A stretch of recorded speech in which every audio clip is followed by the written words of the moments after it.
Dear viewers, dear participants, my name is Fabien Miclet, and it is my utmost pleasure to welcome you all to this exceptional online event organized by the Arena Resilience Alliance, a game of two halves. This afternoon, we will be joined by an amazing group of speakers representing the worlds of sport, culture, and policymaking to discuss the current challenges facing live entertainment and to examine these obstacles from a European perspective. This game of two halves, as you may have guessed, will give you a comprehensive perspective for two of the key sectors impacted by the COVID-19 crisis, sports and live music.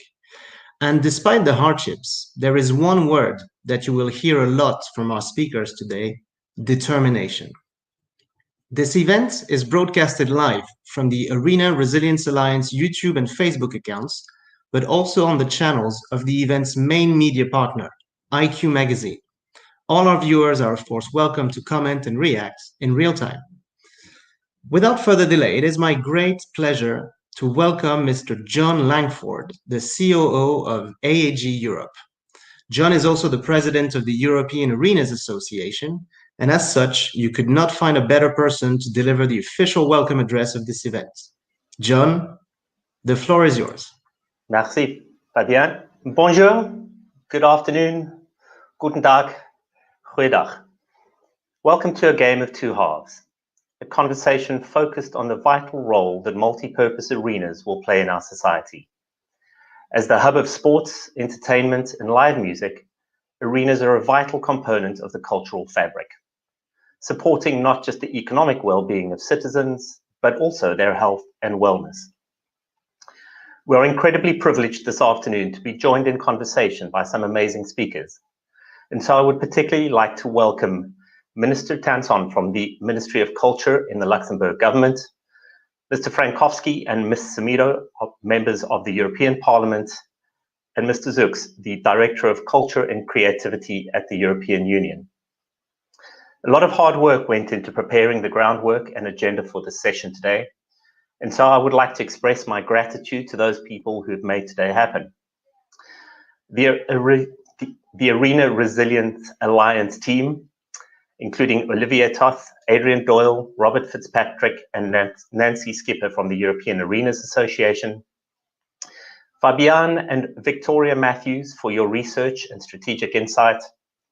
Our media partner, the amazing team at IQ, and in particular, I'd like to call out Ben, who's driving things behind the scenes. And of course, I'd like to thank all the speakers. I would also like to thank every one of you who have taken the time to log on to this broadcast today. We recognize that your time is valuable, and we appreciate that you recognize the importance of this conversation. This year has been a year like no other for the event sector. Across the globe, we were the first to switch off the lights as a consequence of COVID. And many commentators are suggesting that we will be among the last sectors to flick the switch back on again. So many talented colleagues and businesses have fallen casualty to the economic effects of the pandemic. And so we have a responsibility to do whatever we can to safely return to full capacity as soon as possible. The ambition for today's conversation is to explore the practical and political pathways that lead to reopening. Arenas and the broader events ecosystem are far down the road already in developing COVID-safe protocols that will, to some extent, minimize the risk of viral transmission. But without a meaningful conversation and partnership with government agencies, we're going to be stumbling along before we reach our destination. Today's dialogue between the event industry and government will identify the obstacles in the road and then seek to map out the options available to make it back to life. Thank you once again for joining us, and I'd now like to hand you back over to this afternoon's conversation moderator, Fabien Miclet, to get the show on the road. Thank you so much, dear John, and thanks to the European Arenas Association for such an inspiring welcome. Now that we are better acquainted with the key topics of today's online conference, let me briefly introduce our first high-level speaker. He is the Director for the Culture and Creativity Department at the European Commission.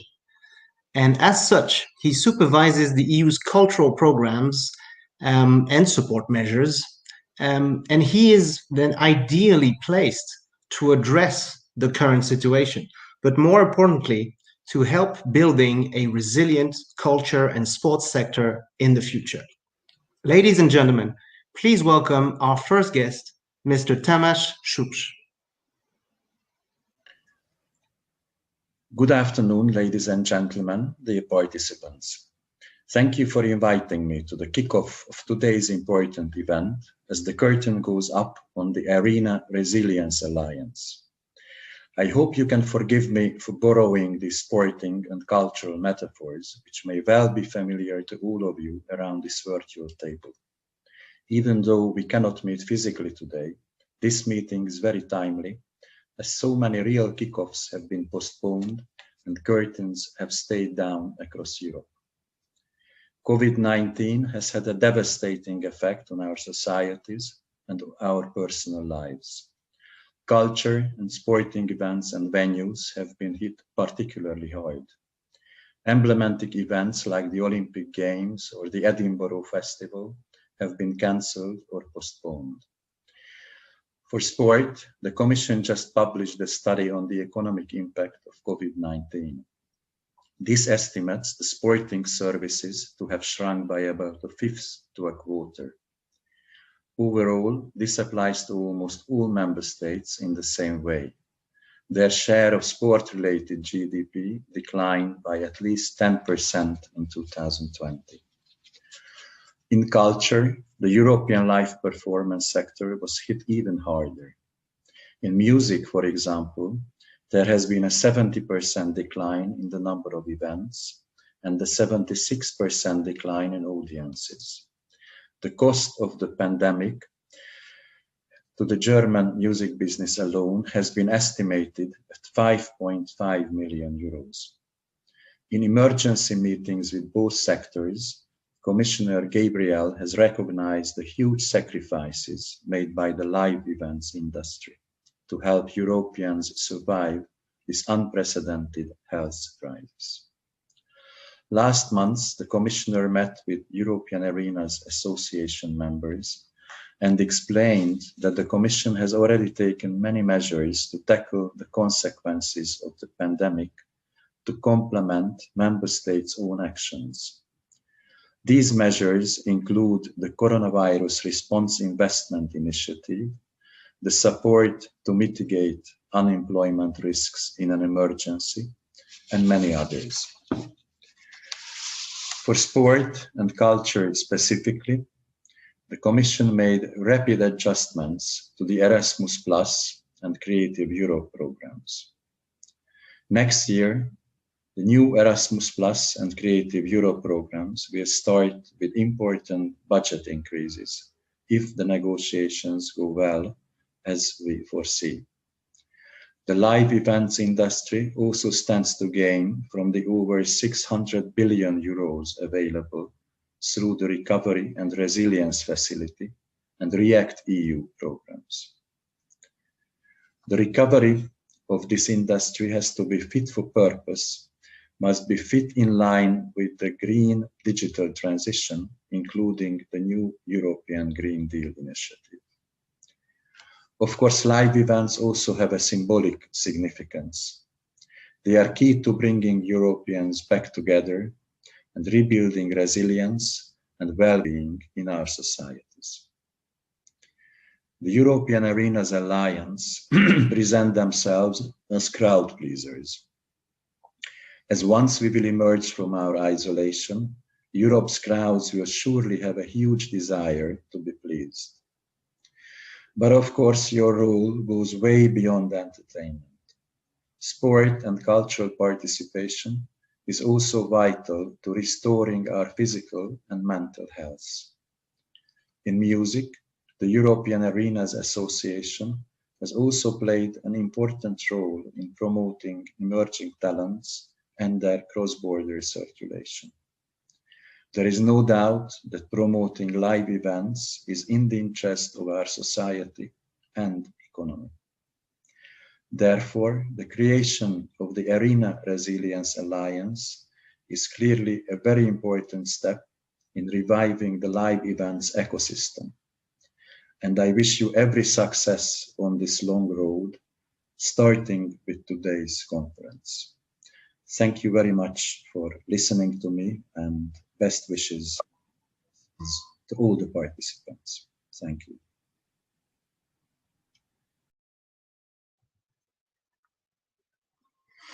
So a big thank you to Mr. Tamas Szucs for giving us this overview of what the European Commission has been up to in support of the sports, culture, and well-being sectors in the European Union during this unprecedented crisis. And of course, what is in the pipeline for 2021 and beyond. We'll watch out for that.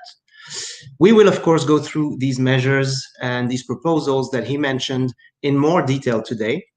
And I suggest we actually start doing this straight away with our first panel of the day. So this first session will tackle the subject of professional sports in Europe, and more particularly, how the arena ecosystem and its know-how could be instrumental to the safe and resilient return of live sports events in the near future. So first, I would like to briefly introduce this brilliant set of panelists that we have today. We have with us some of the most relevant decision makers involved in this topic. I will start with you, Mr. Frankowski. Mr. Frankowski, you are a member of the European Parliament since 2019, representing Poland's civic platform among the political group of the European Popular Party. You are yourself a former professional football player with an impressive career across Europe, and today you are very involved on the subject of sports at the European Parliament. And you will explain to us how in just a minute. Thank you so much for being with us today. Simon Semberg, you are the CEO of the European Hockey Clubs Alliance, a club association looking after the interests of professional hockey clubs in Europe. The association represents more than 80 clubs in 13 different European countries.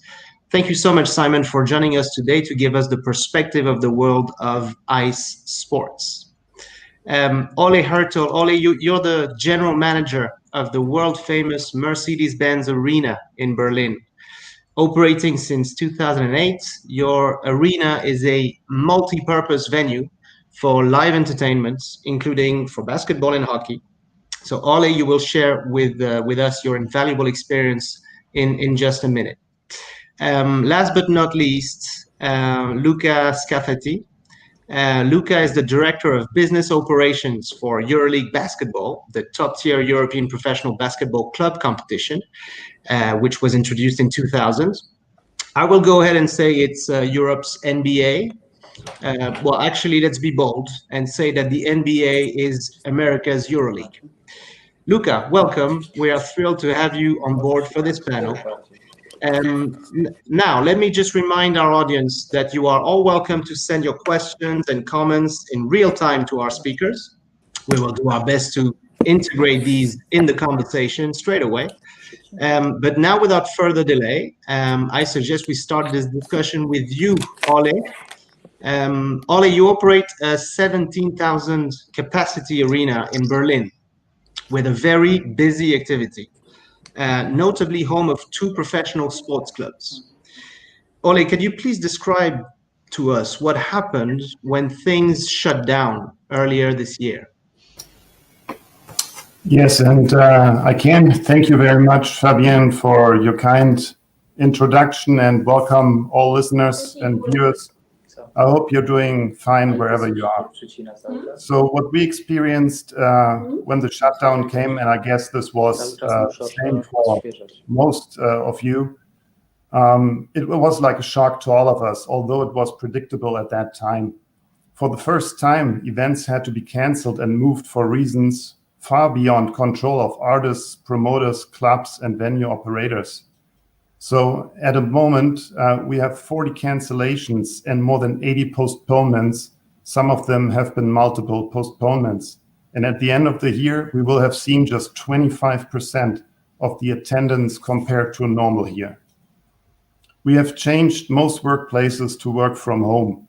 And we were taking advantage of a powerful tool here in Germany, which is the short time working. It helps to save jobs. Even though this is not enough for our industry, we need more support. The next step was writing concepts for reopening our venues under pandemic settings. And we had the opportunity for corporate events at the Verti Music Hall, which is a smaller sized venue right next to the Mercedes-Benz Arena, which we also operate. We started to build networks with local companies and partners, meaning venues, promoters, and contractors that we so far had only done business with, but never liaised in such a network group, which is a very, very good experience.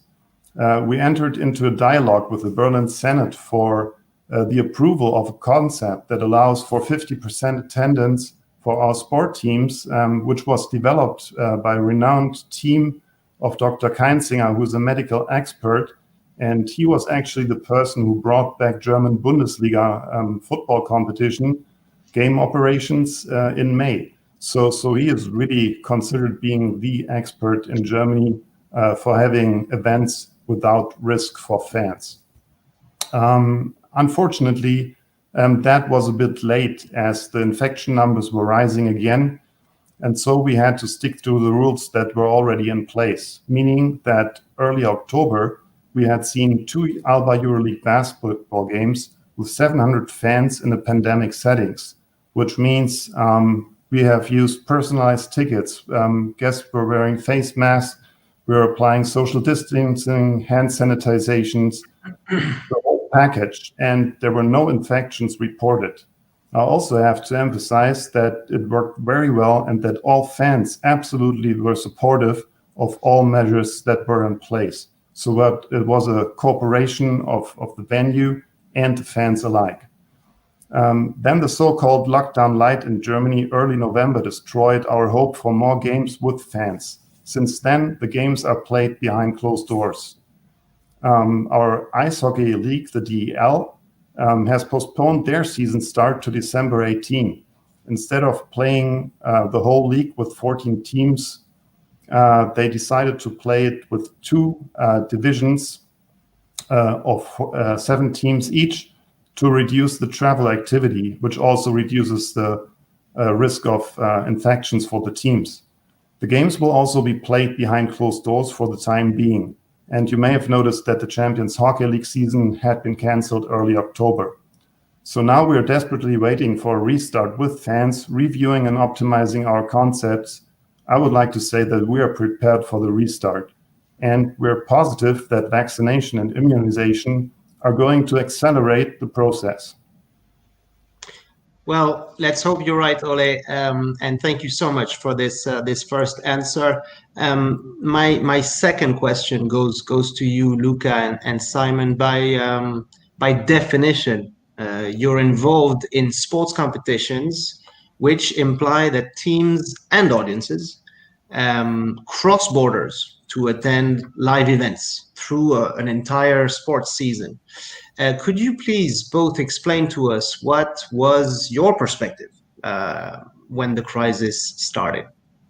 Maybe starting with you, Simon? Well, thank you for having me. To start with, Fabienne, thank you very much for inviting us to this virtual conference.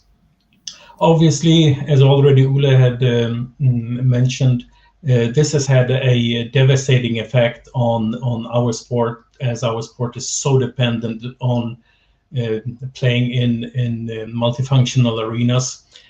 And the biggest hit took the pan-European competition, the Champions Hockey League, our equivalent of the UEFA Champions League, since they had to relate to strict safety protocols from 13 or more countries. So the Champions Hockey League 1 month ago approximately was suspended, and there will be no pan-European competition this year. But it also has had a devastating effect on all the national leagues, which either play without attendance or as Ule also mentioned, the German DL will restart in late December 18, without attendance. And obviously, the clubs have to adjust to this situation.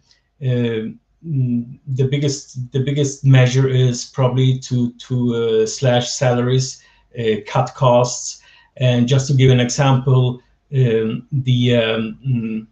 of the biggest rivals of Eisbären Berlin, the club of Ule that plays in the Mercedes-Benz Arena, the Kölner Haie, they slashed the salaries by approximately 60% across the line, which is a humongously drastic measure. So yes, this has had a devastating effect, and we can just hope and pray that this will get back to normal very soon. But we think that some bankruptcies and club foldings will not be avoidable. Pretty dramatic overview, and thank you so much, Simon, for giving us a bleak picture, but a picture of the hockey situation in Europe. Luca, the basketball perspective.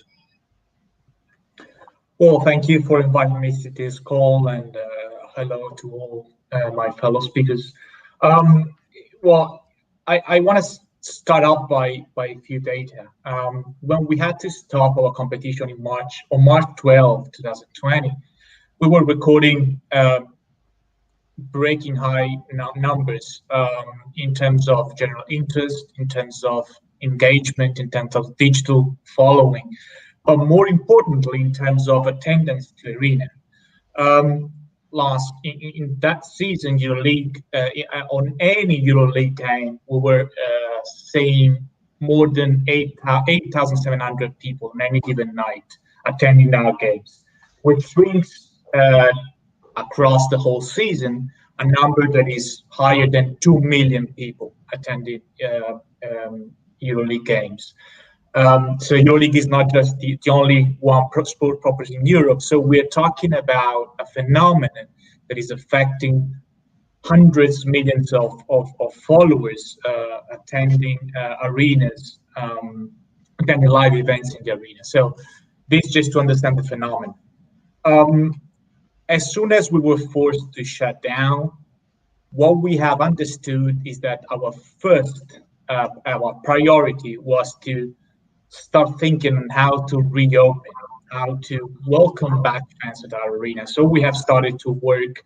We started to gather experts, as Ole said at the beginning, expert in arenas. We work with several companies that offer solutions in order to alleviate and make arena safe environment for fans to go back. We work with our long-time advisors, GT Strategic, a US-based company, and we come up with a sort of protocol, which is a sort of set of guidelines, set of priorities, a set of solutions that would allow fans to go back to the arena in a safe way.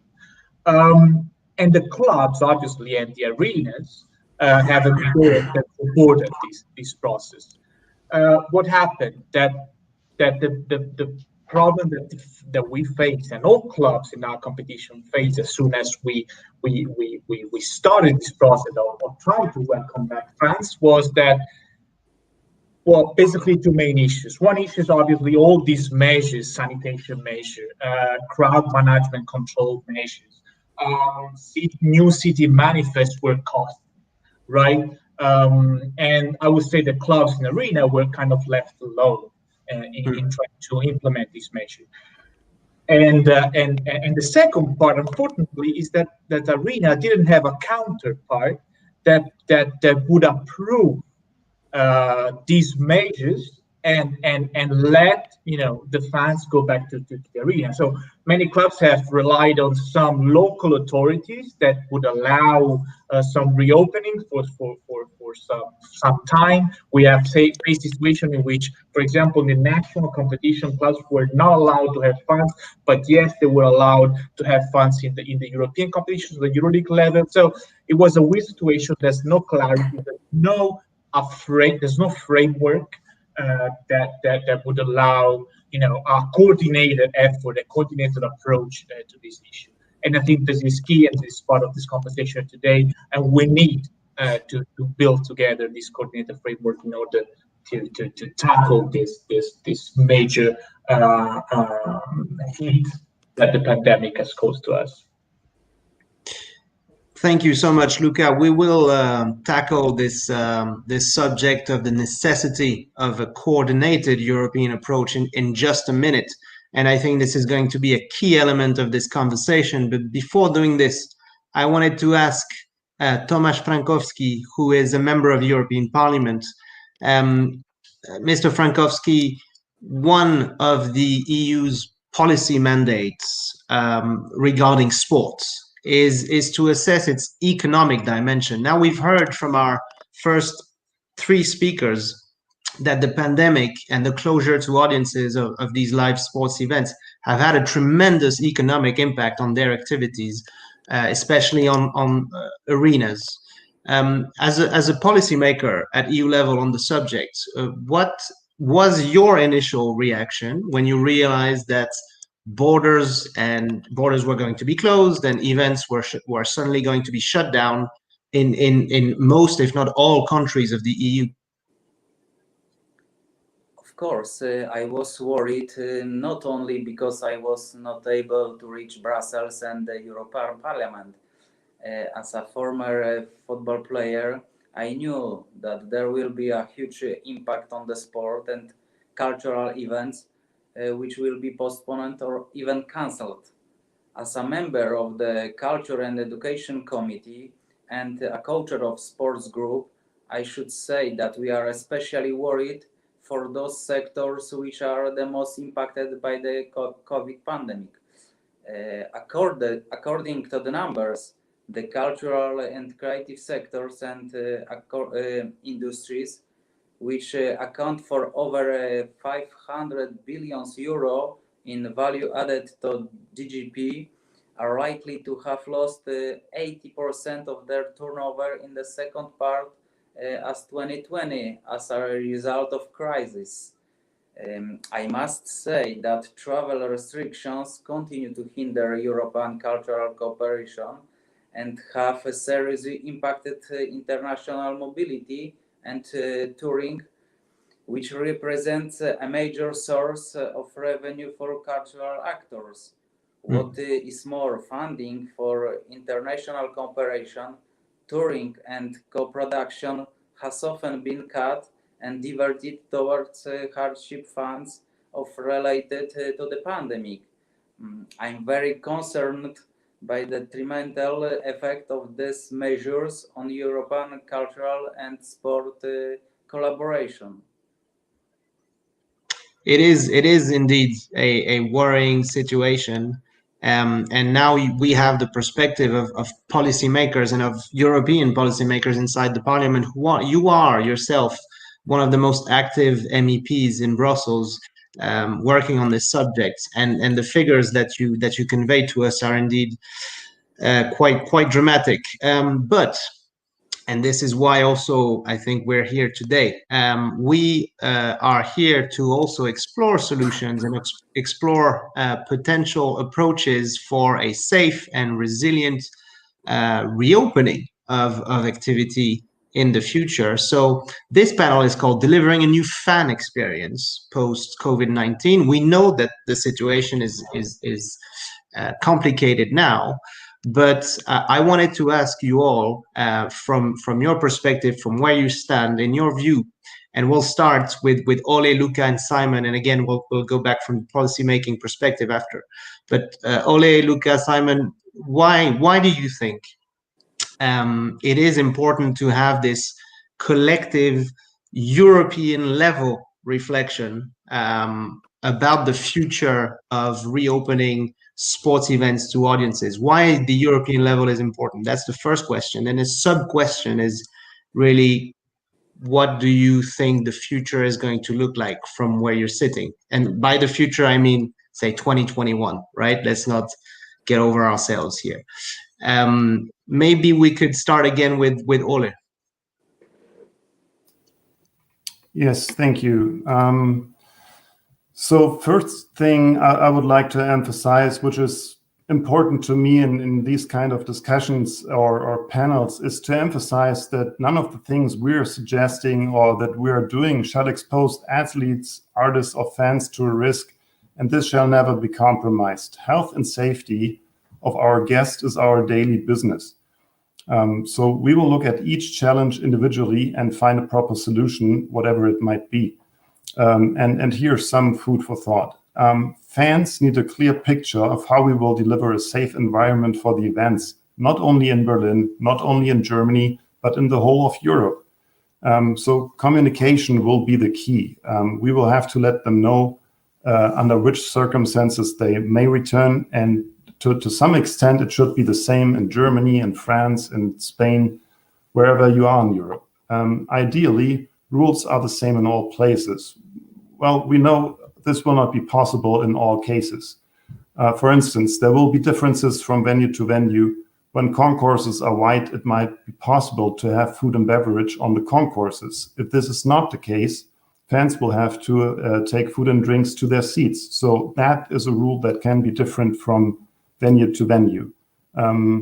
Then, as ticketing income is a super essential role in club financing, we need to look after as many fans being in the venues as possible, always under the main topic, health and safety, of course. So working with personalized tickets, social distancing, face masks, hand sanitizing, all these are manageable measures. But as long as there have to be capacity limits, these limits should be based on a percentage of the venue maximum capacity instead of a discretionary number. This doesn't make sense. We have a few examples here in Berlin.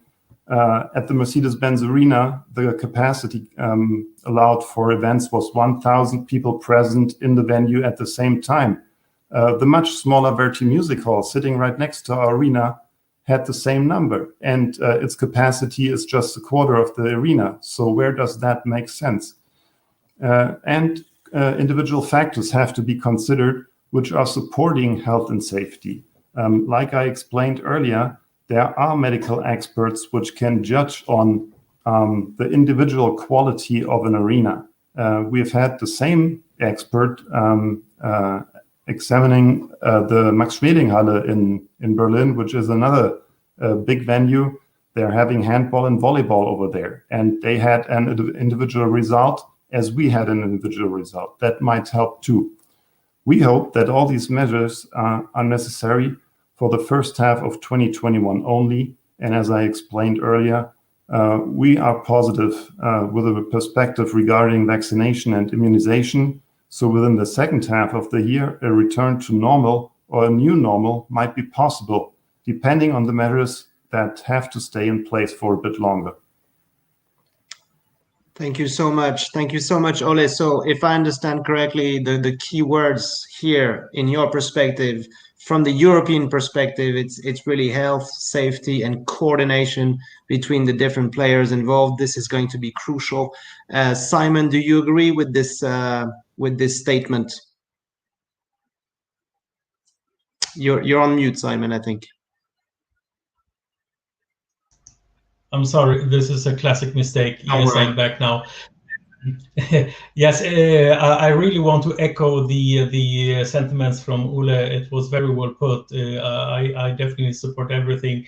I just want to emphasize what you said, that I do believe that communication is the key. Communication between countries, between leagues, between clubs, to share the best practices regarding safe return to play. I really want to stress that. And I also picked up on what you said about the non-logical regulation which disregard the size of the arenas. And you took this perfect example between the Mercedes-Benz arena and the smaller venue you mentioned. And as I'm in Sweden, we have had the similar challenges here, where the authorities simply disregarded whether you had a small handball arena that takes 1,000 people and you have a huge soccer arena that takes 50,000. They still had this generic number of 200 people for both. And this, of course, cannot happen. We must have a percentage of the arena capacity. Only that makes sense. Okay, strong words here. Looking at things from a percentage of the capacity. This is a very concrete and very immediately applicable proposal for 2021 in your view. Luca, your turn from the point of view of the Euroleague. So agree with this European, the necessity of a European approach? I fully agree on this approach and what my colleague said at the beginning. I think that we have to. There are two main reasons why we have to come up with some sort or this sort of agreement, and probably this comes from. I mean, I think that there's kind of a misperception of what our business and sector provides to the people. We sometimes are seen like a competition in which wealthy professional athletes compete, and that's it. But what we all event organizers do is basically provide entertainment and provide quality entertainment. So provide, and arenas are key in this, are paramount in this, provide a place for a healthy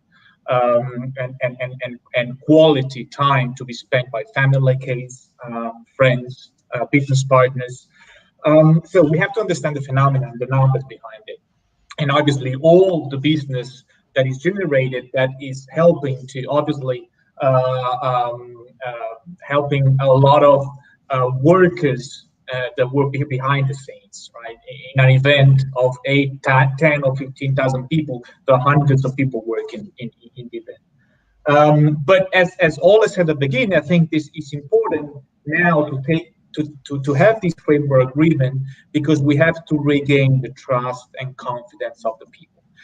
Unfortunately, today, these several hundred millions of people that I was mentioning at the beginning don't have a clarity, don't have an idea if going to an arena is secure, is safe. And with no framework and with no communication, they will never know it. So it's key that authorities, possibly at the European level, take decision that allow arenas to reopen and sports competition to reopen, same as they do with other sectors of our life. Every day we watch news and we hear talking about how to reopen restaurants, how to reopen cinemas, how to reopen shops and supermarkets.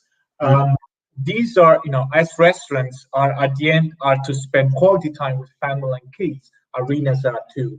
And possibly arenas, I would say, that welcome many more people together. So this is key, and we have to change this misperception and understand how our social responsibility as event organizer to give and to provide some quality time to people in this period in which staying home confined is dramatic, is really bad. Luca, thank you so much.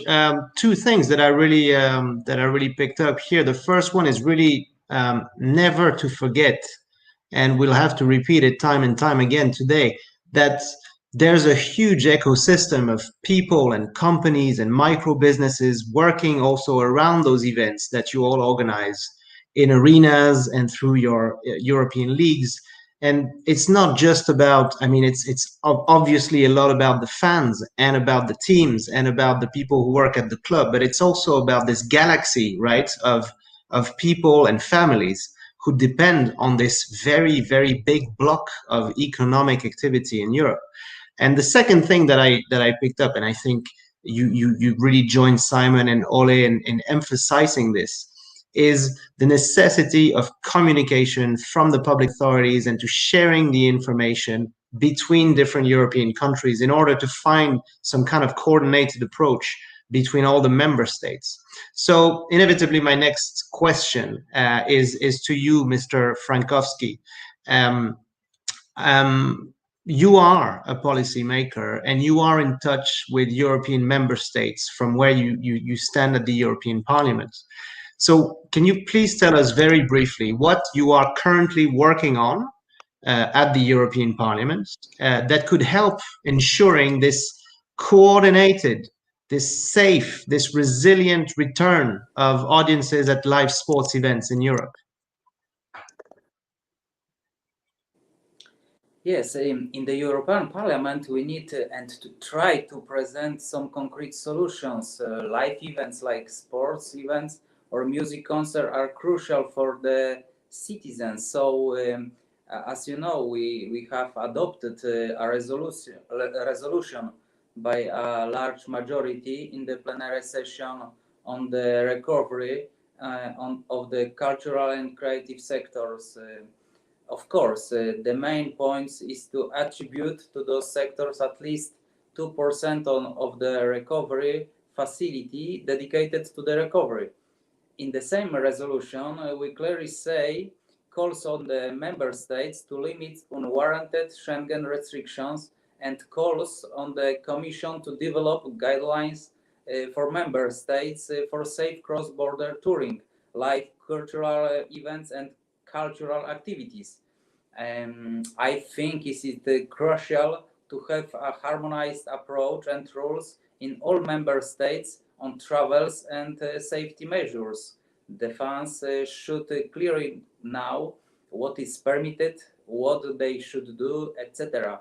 In my opinion, it's possible to have the safe events, of course, with a limited audiences, but we need more coordinated approach and a goodwill from the member states. It is our responsibility as the policymakers to grant this possibility to the citizens and sports events organizers. Right. So if I understand correctly, and for our audience to have a clear idea of what you're currently doing, and you've been busy on this subject, if I understand. So there was a resolution, so a text voted by a very large majority by the European Parliament to encourage the allocation of 2% of the big recovery package that was just voted by the European Council to support Europe's economy. So you're asking essentially to flag 2% of those. I think it's about 600 billion euros. It's a huge amount of money to creative sectors, correct? Yes, of course. And the second thing is to encourage, from where you are at the European Parliament, so at EU level, to really encourage a harmonized or at least a coordinated framework to travel, to cross borders, to organize cross-border events in the field of sports, entertainment, and creative and cultural events. Yes, of course. Yeah. Of course, you are right.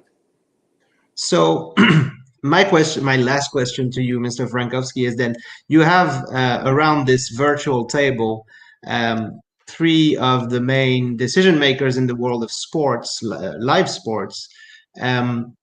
What do you need from them to help you go even further into your European action? Do you need more support? Do you need more information? What can they do to help you? Right now, we are currently preparing another resolution on youth in sport, which will be voted in January. in our committee and in the plenary session in February. Myself, I tabled 17 amendments only on sport issues, but two are particularly important for arenas. One of my amendments says that arenas and stadia are at the hub of the social fabric of sport and cultural ecosystem in our societies. We recognize that enabling venues to reopen is essential for the health and well-being of our citizens and for economic recovery, but now and for the future, of course. The second one underlines that as long as the pandemic continues to evolve, it is necessary to initiate a coordinated dialogue with the European and international sport federations and the member states to discuss the possibilities of safe continuation of major international sports events and competitions. We call on the member states and the Commission to strive for coordinated approach concerning travel restriction and COVID-19 testing to enable effective planning and responsible organization of pan-European sporting competitions. I hope that those amendments will be in the final text of the resolution and will have a broad support during the vote in plenary session. Of course, at the same time, we need some concrete actions and steps to be taken by governments in the member states. So that's pretty big news, right? There's a resolution being prepared that basically tackles what Simon, Luca, and Ola were explaining, that we need somehow a European recognition of the importance of arenas. We need somehow a coordinated approach to the reopening of borders. Just a last word then, maybe from Simon, Luca, and Ola, very briefly. We have 3 minutes left. But what do you think of what's in the pipeline that Mr. Frankowski just described? I would just like to add here that the support to arenas, indoor arenas in Europe, is extremely important, as opposed to many, let's say, football arenas. And I'm not putting a conflict against football arenas, but many football arenas are used by one football club. An indoor arena, most of the time, is used by either ice hockey and handball, ice hockey and basketball, or basketball and handball, together with many other indoor events, other sportive events, concerts, shows, and so on. So right. Survival of the indoor arenas in Europe is really of paramount importance. Super quickly, Luca and Ola. Well, it's good news that we have some major plays planned on a European level, and from our side, obviously, Euroleague basketball is happy to support any measure in this direction. And you know, once again, as Simon just mentioned, consider indoor sports and live event and indoor entertainment, not just sports, like a sector that needs bigger support, because you know we're seeing clubs disappearing, we are seeing arena going bankruptcy. So this is something that is hugely needed. Yes, thank you also from my end. We appreciate your support here very much, and we feel like we're the backbone of our anchor tenants. They need our venue to play their home games, to create the ticket revenue that they need to finance the whole season and play and give fans a moment of joy, and also to feel better So the sooner we can bring that back, the better it is. And I would also like to add that we are not just an arena. Here in Berlin, it is an entertainment district. There are more than 2,000 jobs directly and indirectly associated with the arena. And I think the same applies to some other venues as well, and also the clubs. It's not only the players and the people employed by the clubs. There's a huge number of people working around us, and those are affected as well. And it all comes together at our venues when we see games or see the concerts and shows. So yes, thank you very much for helping us in being able to continue what we are doing in the near future, hopefully. And thank you very much to all the panelists for this discussion. Thank you, Ola, and it's good. We're finishing on a very encouraging note here. That's our time. That's our time for today's panel. First panel. We have a second one coming. I just wanted to thank you all for your time, for your participation, for your insights. I think it's safe to say that we all learned a lot, and that the future is bringing some encouraging things. We'll take a short 10-minute break now, but stay tuned, the viewers, the participants, stay tuned for the event's second part. And believe me, you really don't want to miss it. Dear viewers, ladies and gentlemen, it's halftime. See you in 10 minutes. I just like say finally, Mr. Frankowski, final word. You can count on on our support in the European Parliament. So do not hesitate to contact me, but we are working hard with my office that the importance of the arenas is recognized. And we will try to find the concrete solutions. Thank you. Thank you so much, Mr. Frankowski. This is actually a better closing word than mine. Thank you so much for your support. 10-minute break.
and welcome back to this Arena Resilience Alliance online event, a game of two halves.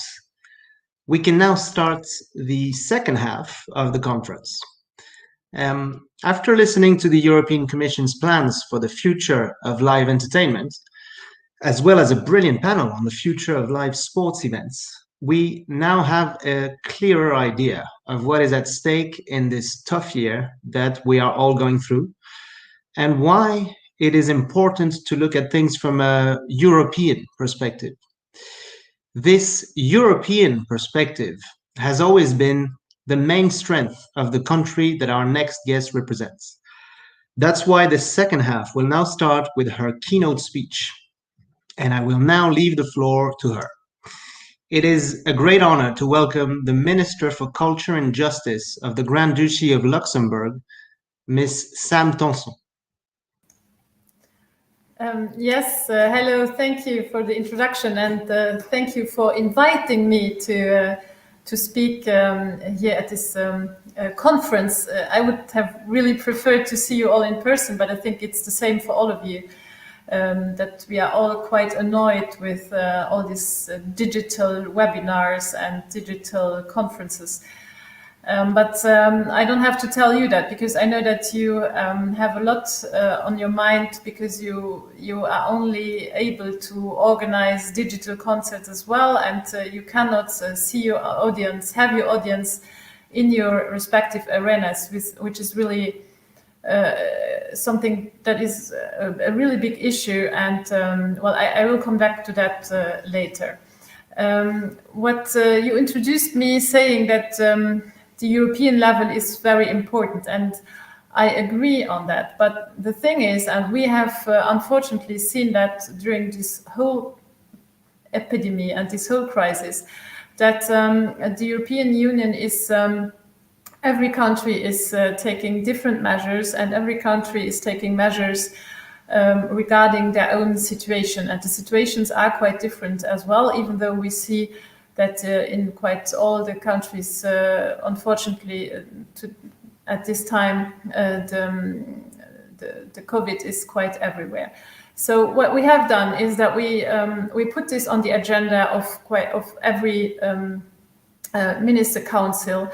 We had one last week, and we also had one in September, where the really quite particular situation of the artists and the cultural sector in general, not only the music sector, but the cultural sector in general, has been talked about, because we are aware that it's a sector where mobility is a big issue, and of course where lots of people come together, and where there are solutions that have to be found in order to come back to organizing concerts, to organizing other productions, and to have again the public, hopefully soon, to also be confident in coming back.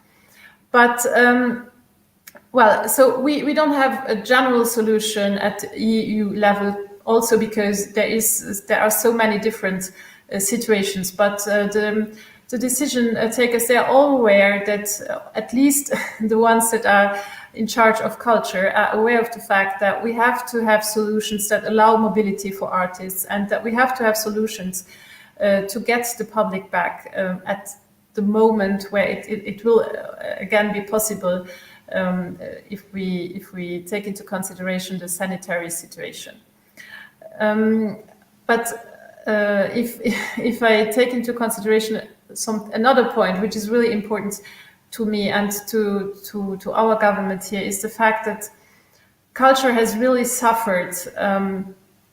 It's one of the sectors that has most suffered from this pandemic, because it's the place where people get together, where people can enjoy something together, and it's a matter of well-being, not only for the public, but of course also for the artists and for all the people that organize concerts and other spectacles. So culture is really suffering all over Europe because of the pandemic, and if culture is suffering, we are all suffering. And I'm fully aware that above all, your sector is the sector that in the cultural sector is the one that probably has suffered the most. If I take into consideration the situation of the Luxembourgish Rocale, there have not been any real concerts or bigger concerts since the month of March, which is now a very, very long time. And at the moment where the closure had been decided, we thought it would only be for a few weeks or a few months. And now it has already been 9 months since the last concert. And this is really something that not only the public is suffering from, and not only the arenas are suffering from, but there is a whole ecosystem behind. There are so many stakeholders that suffer as well, because they don't have the jobs they usually have if there are concerts. I'm talking about people from the security staff to the ones that sell drinks, and of course all the technicians that are behind the scenes and that are only there for the concerts and that don't work at the Rocale. And I know that most of you have really thought about different ways of handling it and of bringing music to the people, but nothing is so great as to have the public in front, to have an audience, a physical presence that enjoy the music together. And we really have to work all together to find solutions to be able to do that as soon as possible. Here in Luxembourg, we are working together with the Ministry of Health and regarding also the different solutions that have been taken into consideration in other countries, to do some test concerts, to really see what is the impact of a bigger concert, how do people circulate in an arena, and how big is the risk to really transmit the virus in this condition. So I know that it's really something that had a huge impact on you, but you are the ones that bring live music to the people, that are in charge of really of the well-being of the audience, of the well-being of this whole live music sector. And you have my full support to find different solutions. And Olivier Todt from the Rocale in Luxembourg knows that they have also our full support here in order to bring solutions for the next months to come, even though in Luxembourg currently the situation is quite difficult from a sanitary point of view. So currently many things are closed, and of course also everything that is music, live music. Thank you very much for listening, and well, I really hope to be able myself to come back to live concerts soon enough.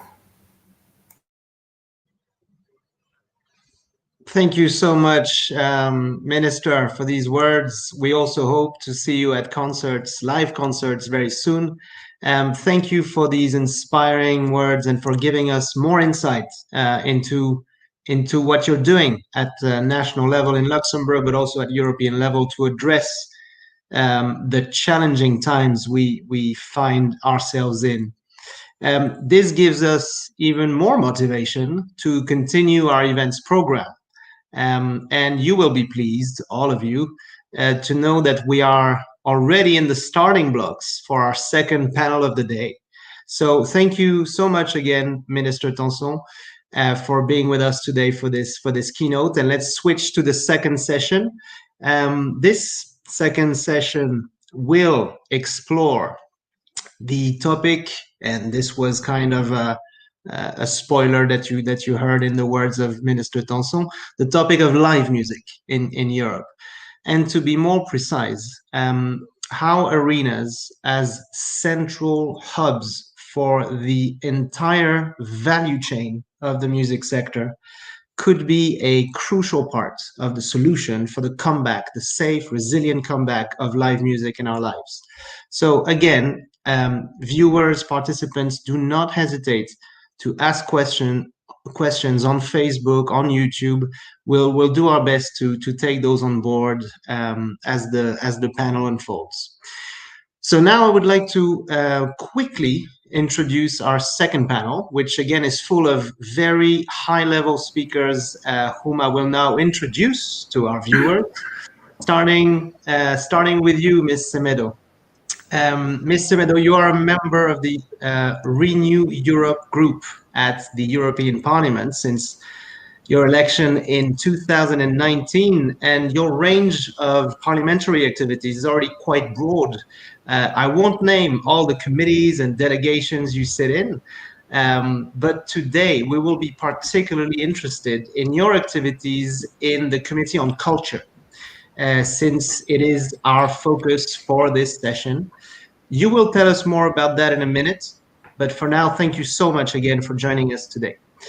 Our second guest for this panel is Herman Schuremans. Herman, Live Nation is one of the biggest live music event producers in the world, and Belgium, as we all know, is one of Europe's biggest live music scenes through its impressive music venues and its packed festival season. Herman, you run Live Nation's Belgium office, and it is a real pleasure to have you with us today. I'm sure your perspective will be essential in this talk. Jason Danter, you are one of the most in-demand live production managers in the world of music, having worked with some of the biggest acts in the world, such as Madonna, Lady Gaga, or Iron Maiden. Your immense experience will be crucial for us to understand what's at stake here. So thanks a million, Jason, for being with us today. No problem. And now on to our last speaker, who was mentioned in Mrs. Tonson's speech. He's the co-initiator of the Arena Resilience Alliance. He's also a long-time activist for European cooperation in the field of live music, the boss of one of Europe's top arenas, the Rocco. Ladies and gentlemen, please welcome Mr. Olivier Tot. It's good to have you with us, Olivier. So let's not waste any time here because we have so much ground to cover. So if you don't mind, I will start with the first question, which is for you, Herman. Herman, as we said, Live Nation is the major live music touring company in the world, powering international artists' careers in Europe and, of course, all around the world.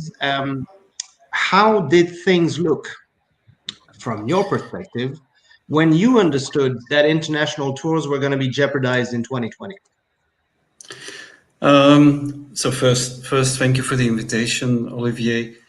Our first impression was that we were in shock and that a cultural industry that didn't exist 50 years ago, 45 years ago, and that started from nothing and that created a hell of a lot of jobs in Belgium, a lot of VAT, a lot of taxes, a lot of work, was going to be destroyed.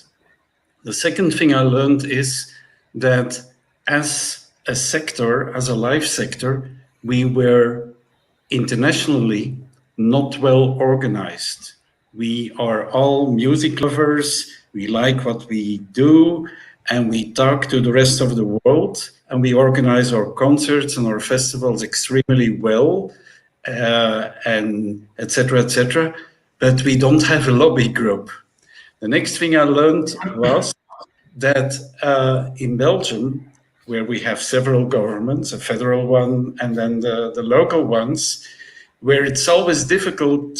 It's like a cat who can't find their puppies, or like a dog that can find their puppies, but we did our best. And we learned that, in fact, that Belgian government didn't have a clue of what we actually do and what we represent.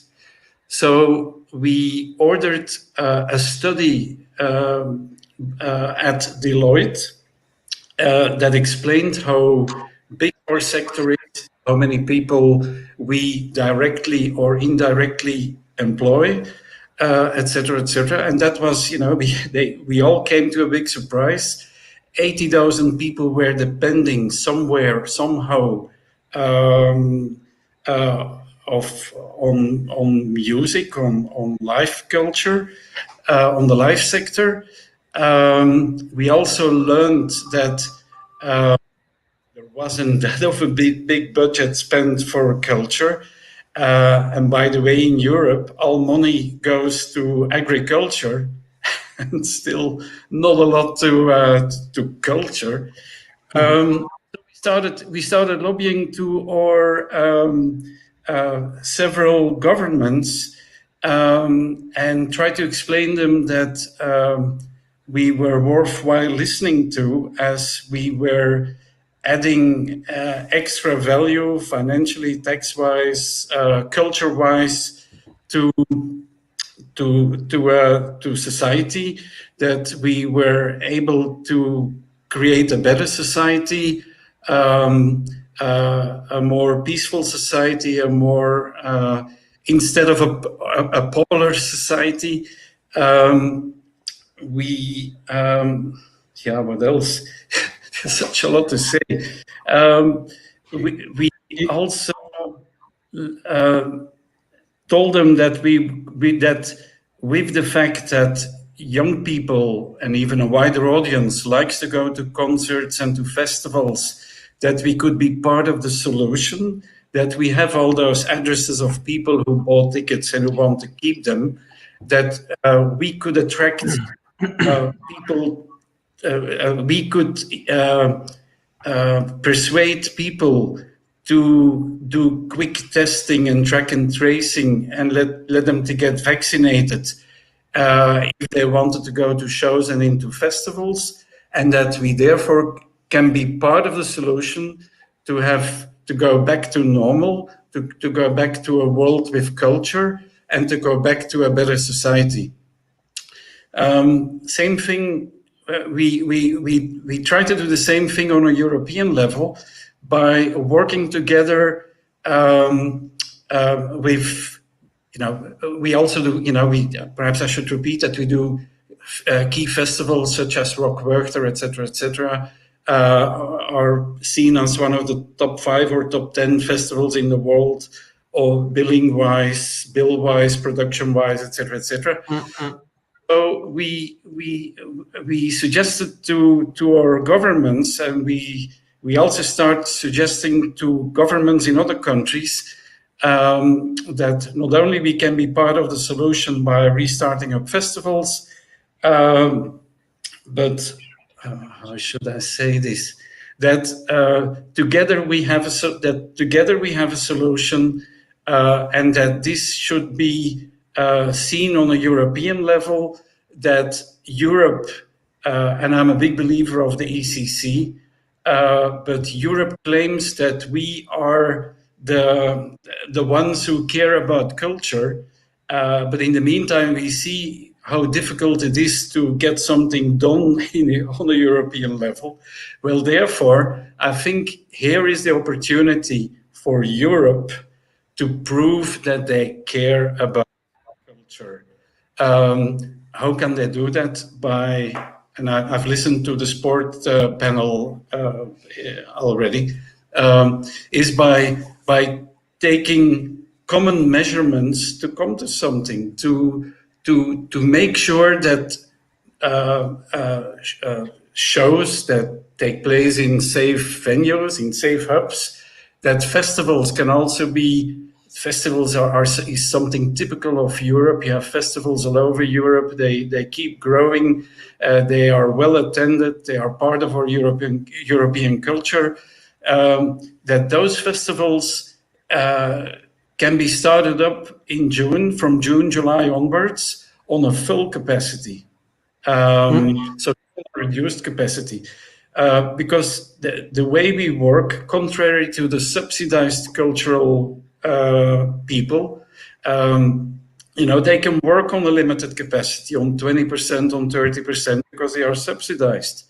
None of us, none of the venues, none of the let's say commercial promoters, we all work on 80 or 85 or 90% capacity business, because that's where the break even is. So that's something we had to explain to our governments, and that's something we've learned that they didn't have a clue on. They said, "Oh, we've supported the subsidized cultural board, and therefore it's fine."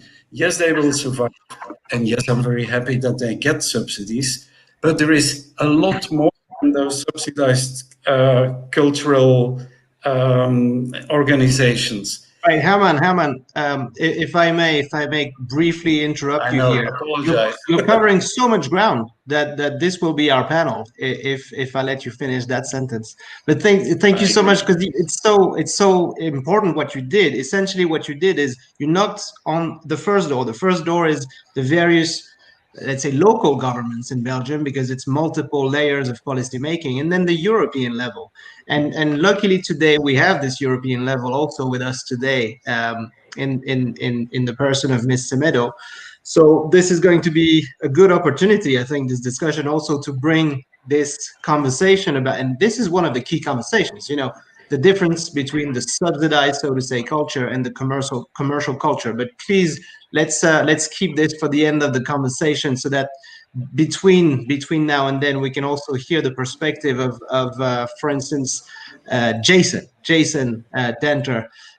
You're next on the panel. From your point of view, your point of view is not the same as Herman's. You basically you operate behind the curtains, so to say, as a production manager. Can you describe very, concretely, in operational terms, what is the impact of this crisis on your profession? Absolutely, and you're right. Herman's point of view is maybe somewhat taken from a different position than mine. However, without Herman, without a promoter, without a venue, without a production, none of it works. We all have to work together, and I think that's what we're striving to do. But the way that it affected the music touring industry, of which I've been a part of for 20 odd years, like so many, it came to an abrupt stop, and it doesn't look like we're going to be able to restart it, certainly until maybe the middle of next year, hopefully the middle of next year. But it affected a lot of people, and the ecosystem from a touring perspective, it does encompass everybody. It's the artist, it's the manager, it's the agent, it's the stage hands who work at the buildings, it's the buildings, it's the promoters, it's everybody. And that complete ecosystem, like any ecosystem, if one part of that dies off, then it affects everything. And we've all been affected, and we are worried, very worried, that if we don't have the chance to restart this, and safety obviously is paramount, people's health, but if we don't have the chance to restart this, then elements are going to die, and that's going to affect the overall ecosystem, and it's not going to be the same. And it isn't going to be the same, and it may not ever get back to where it was. We've already lost companies that we work with, that we engage in contract for tours. They've had no work since March. Smaller companies have fallen by the wayside. The larger companies, which are still managing to survive, they are doing other things to keep them alive until they get back to touring. They want touring to come back, and I don't think that touring next year is going to, it's not necessarily seen as a profit-making year. I think next year is the year that people say, if we don't work in 2021, then we're absolutely not going to be here in 2022. So certain elements of the ecosystem have died. Other elements are dying, and we are all still here. Herman's still there, Oliver's still there, I'm still here, the artists are still here, and we're all on standby, and we're all waiting to get back to doing what we do. It's a very unique industry, but if we don't try and save the entire industry sooner or immediately, we need to save it, because we're already losing elements of it, and it's just not going to come back. And time is definitely of essence. The clock is ticking, and as you said, some elements of this ecosystem have already died, unfortunately. Yes. And in order then to have a full picture, I think, of this ecosystem, we have had the perspective of live production company, your perspective, Jason. Now onto the perspective of a venue, of an arena. Olivier, you operate an arena with a very international audience. I mean, it is located in Luxembourg, but it's a throw away from Germany and France. It's really a hub for music, but also for people coming from different sides of Europe. Can you describe from your perspective and from your place in this ecosystem that we've described now, what happens when things shut down? Well, absolutely, and Herman has already mentioned this. We came to a full stop at the very beginning of March this year, and no shows, people indeed not being able to work, artists not be able to perform, the audience not be able to come to the events, was a very dramatic realization on our side. And as you mentioned, we're very close to neighboring France, Germany, and Belgium. So we attract audience on a very regular basis from 4 different countries, which is very, very interesting, but at the same time very complicated, because at some point, obviously, borders closed. Well, by that time, we didn't have shows anyway, but borders did close, and so this just added another layer of complication to the whole situation. Now, right. Herman mentioned one thing that also was an important point, also in launching the initiative, which is that we found out that we don't have a common voice in our industry. There are discussions, yes, but there's no common voice. There's no lobbying. So there was a very dramatic need for that. Right. It's definitely an issue that Herman flagged in the first part of this conversation, the lobbying aspect. Lobbying, of course, implies a conversation with public authorities, and we're lucky today to have someone who represents public authorities at European level. Again, thank you so much, Ms. Semedo, for joining us in this panel. From your perspective as a European policymaker sitting in the European Parliament's Committee on Culture, so really what interests us today, what was the initial reaction when you realized that we were going to face shutdowns, border closures, and obviously the shutdown subsequently of indoor live music events in Europe? What was your reaction from where you stood? I think we can't hear you yet with I think you're still muted. Yes, now it's better. Wait. Now it's good. Now? Nah. Yep. Do you hear me? Okay, I have interference. It's all good. So I hope we can hear me. I would take the. I would take that. I would take them off maybe. Wait, because I don't hear you. So I hope it works. Usually it works. We are all used to that. I don't hear you. Okay, your microphone is on mute. Then I can't hear you. Thank you very much, Fabien. So my first reaction was not a reaction of a policymaker, but of an EU citizen and a Luxembourger who lives next to the French, German, and Belgian border. The lockdown was, of course, a shock. Also knowing the lockdown for the cultural industry and creative industry, of course, because in my former life, if I can name it like that, I was a singer, I was a journalist, and I was also an event host. So when I saw also many Luxembourgish artists on Facebook trying to live their creativity within their apartments or houses, to contribute to culture, to entertainment for the people, I thought it was a huge step, and I have the greatest respect, because I know if one concert, if one event is cancelled, you may cope with that. But I also had to pay my rent from these events. So I know that if you don't even know when this phase will be over, that raises anxiety, and you don't know when you can fully start again. And all artists, all those who work in entertainment, in culture, are very passionate people. So they really need to have the need to express that and to do that. They need that adrenaline, and that is missing. But so I immediately thought of all of the people, and also the young people that work in this industry, students helping to set up stages and so on. You know it.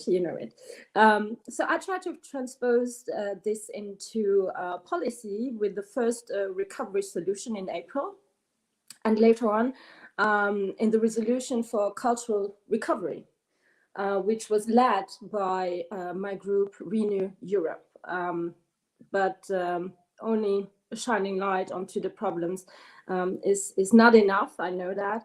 I'm therefore glad to announce that I have been chosen rapporteur for the report on the situation of artists and cultural recovery in the EU.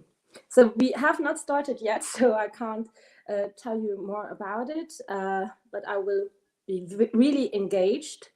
And that's also why I'm happy for the invitation today. So thank you, because I want to give you, so all those participating in the cultural and creative industry, a platform also to propose and inform me about solutions to restart the European cultural and creative industry. It's important to talk to you, to have exchanges, because you're on the ground and you may have some ideas politicians don't have. So I would be very grateful. That's I think that's definitely one of the reasons why we're here today, to discuss those ideas, to discuss those solutions, and how basically operatives on the ground in the sector can help you build a reliable and efficient policy framework to support the sector. And when I say sector, really I mean, because this is a word that came in all of your answers, and this is, I guess, what we should stick to now in terms of the meaning of what we say, the ecosystem, right? Jason, you described it very skillfully. The fact that if one element of this ecosystem fails, the whole ecosystem is going to get sick, and eventually die out. Because because today is an event organized by the Arena Resilience Alliance, I am curious to have your view, the four of you, on the importance or the role of arenas in this ecosystem. So I have basically the same question for all of you. Why is it important to keep those arenas alive, and how to better support them in the future? Maybe we can start with Jason, for instance. Absolutely. For me, the arena, from a touring point of view, it's what bands strive to get to. They want to become an arena band. We know everyone's, pretty much every band is going to start off in clubs. They're going to do city halls, they're going to do theaters, and they're going to get to arenas if everything goes well for them. And then beyond that, they're going to go to stadiums. And the number of stadium bands versus the number of arena bands, there's a huge difference there. Not every band want to play arenas. Not every band can sell the amount of tickets to play stadiums. But arenas is where everyone strives to get to. And even if everyone's vision is beyond that you have to go through the arena stage to get to the stadium stage. But for me, if you look at all of the venues that you could possibly play, the arenas has a huge amount of shows. It has a huge capacity of people coming through it. So it's basically the workhorse of the music industry. And from a touring production perspective, being on an arena tour ultimately means that you have larger size productions, and by having larger size productions, you're employing more companies and more people. Right. So again, if everybody was touring arenas, we would need more people, and that's a good thing. Of course, without any shows, no one's working, and literally, like, it was the 13th of March this year when I flew home, and that was it. So I've done nothing else from a working point of view in the music industry, and it's the same for all of my friends and colleagues. But arenas demands a level of production and a budget, which means we get to employ more people, and we get to give contracts to more companies, higher contracts. So for me, it is the workhorse of the touring world. And like I said, it's where bands strive to be. They want to be an arena band. Right. So to me, it's a very important. If it's not a spoke in the wheel, it's the hub. But it's very, very much an important part of the touring world. Herman, obviously your work involves a relationship with arenas. How important are they in the ecosystem? Well, I think both arenas and festivals are important in the ecosystem, because bottom line, what we are good in is building careers of acts. We don't want to create one-hit wonders. One-hit wonders in general even never play arenas. So it starts in clubs, it goes to arenas, via a good spot at festivals.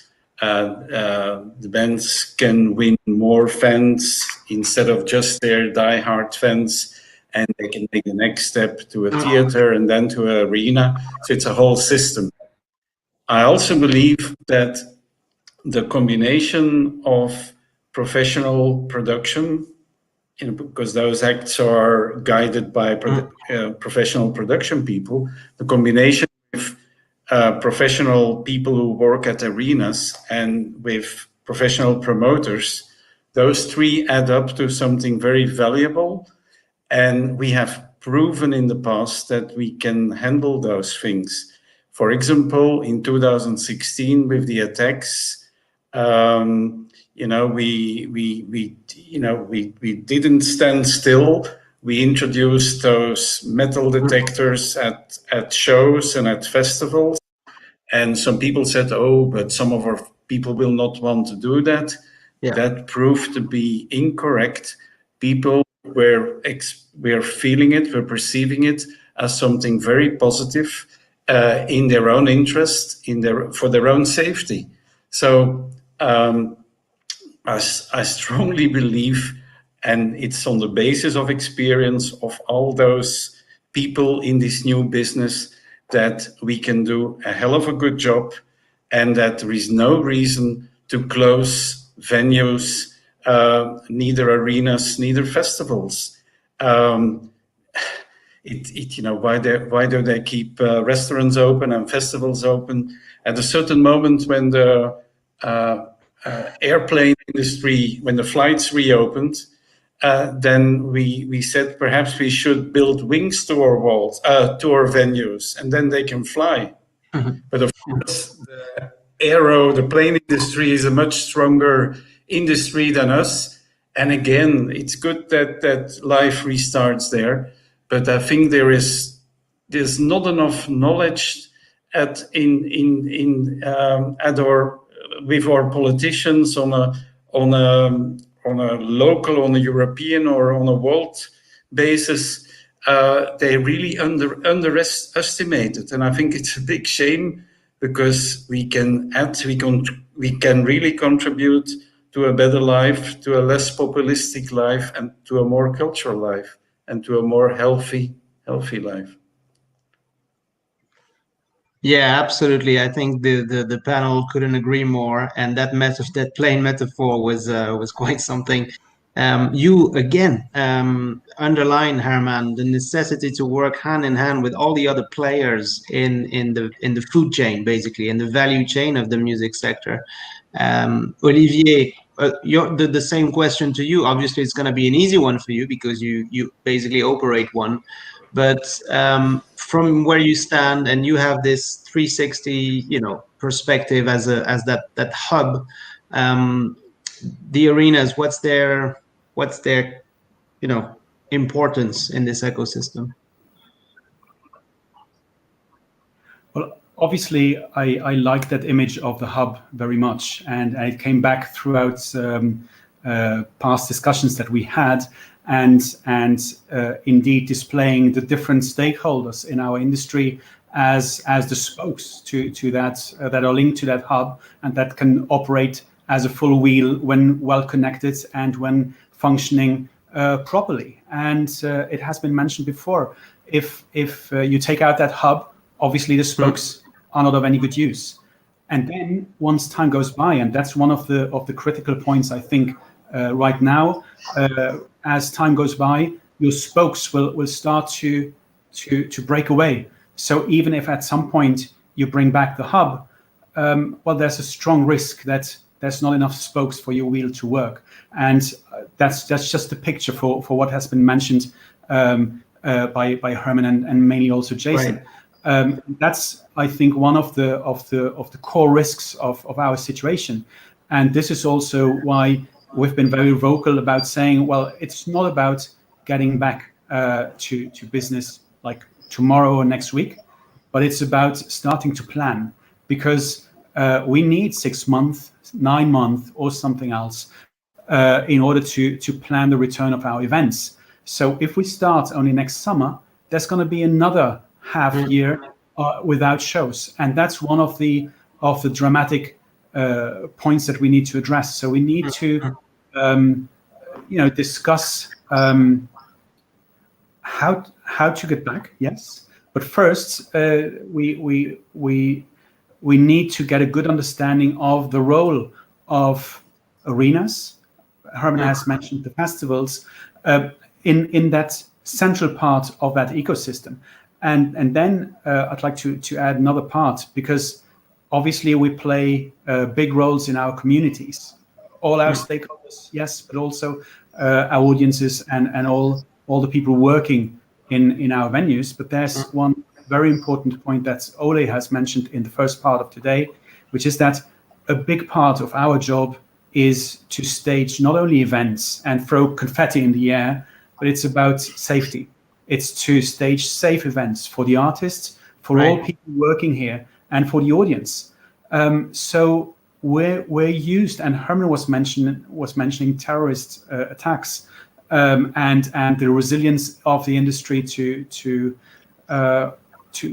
deal with this. And we believe that this is also true for this situation. We're prepared to build frameworks that can work.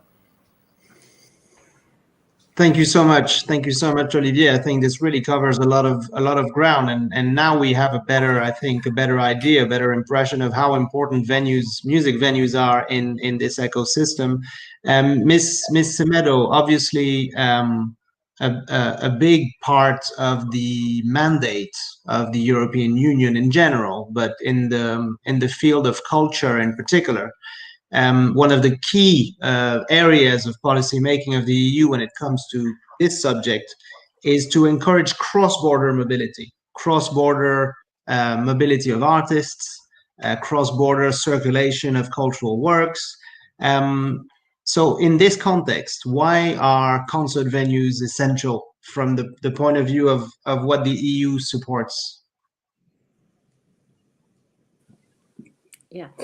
So as a Luxembourger, we live cross-border each day. I'm living 50 meters from the German border, studied in Trier, worked in Luxembourg City. So I'm really aware of the freedom we had in the European Union, and you can, I think, also understand the shock I had when the borders were closed. What we need are harmonized measures, COVID measures within the EU, in order to have clarification on. People don't know anymore, and I have to admit that also for me, if I'm traveling tomorrow to Brussels, it's not sure. Can I cross the border? Can I not? If I have to go to France because it's really urgent, or Germany. Germany is even more difficult because we have two Bundesländer here next to our town. We need harmonized measures, and we need a better coordination of that, and harmonized measures so that people know, do I have to go to quarantine or not, and not depending on each Bundesland. I don't find the name. Sorry. Region in a country. Yes, regions in a country.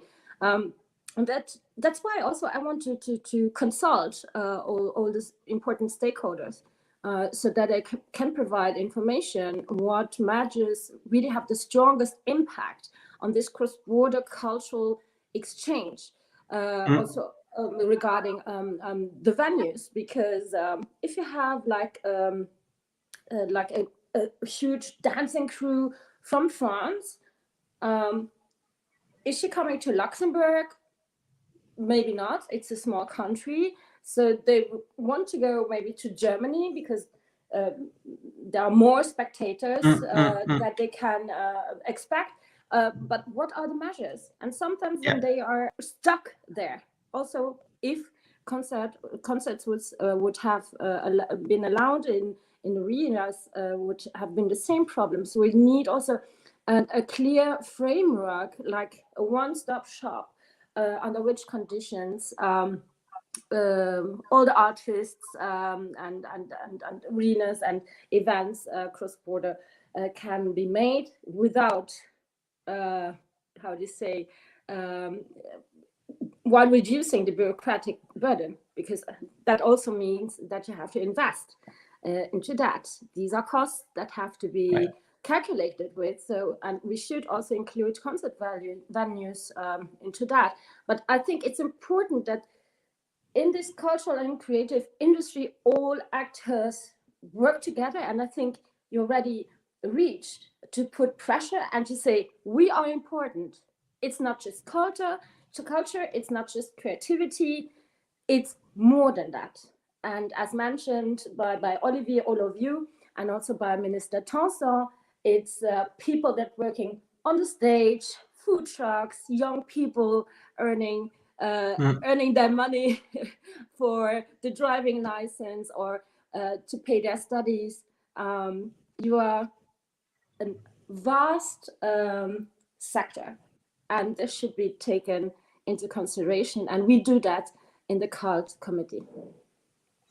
Right. Thank you so much for this overview of, I think, all the things that the European Union can and should immediately take a look at. And I think what you have been doing, especially by participating in the drafting of this joint resolution in the European Parliament a few months ago, to really encourage the EU to invest way more in the recovery plan into the cultural sector. This is going to make a difference, definitely. But as you say, and your colleague at the European Parliament, Mr. Frankowski, was saying roughly the same for sports, we need a coordinated framework between all member states to have a common approach, basically, for the reopening of safe and resilient events. And that's why I think what we heard from Herman, Olivier, and Jason about the fact that you can rely on the sector, the ecosystem, the venues, the festivals, the production companies. This is really going to give you, so to say, ammunition at the European Parliament to convey this message to the member state. The European approach, the European coordination element is a key factor of today's conversation. We have received some questions from our audience about this in particular, and I have to say that we have a few questions about this from our British members of the audience. Some of them obviously a little bit worried about what is possibly going to happen in the future, and it's the near future, unfortunately, when the UK leaves the European Union. Maybe we could briefly touch upon this, because I mean, this is going to have an impact definitely on international touring in Europe. Does someone want to answer this question briefly, so we can have an interaction with our audience? Very briefly, Miss Semedo, and then Jason. Let's go with Jason and then Miss Semedo, okay, back to back. There you go. Just unmuting. Yeah, I mean, it's obviously it's a whole other topic, which probably we wouldn't be able to do it justice in the time we have left on this. But no, I mean, from my point of view, from a touring production side, we need Europe to come up with a guideline that works for all of Europe, and we're fairly we can adapt, because as it is, it's already different to do a show in Paris, Milan, or Munich. Like, you know, it's completely different in each country, but it's not. We don't have to change everything. Like, so we know how to work within the different European countries, but there has to be one approach. It can't be like the TSA, right, where every airport is different. But to Miriam's point, if you're on tour in Europe and France closes down, the tour effectively will probably come to an end, because we don't have the finances to just sit and wait, or not so much to wait for France to reopen, because we can't wait for it to reopen. We have to keep on the schedule that we have.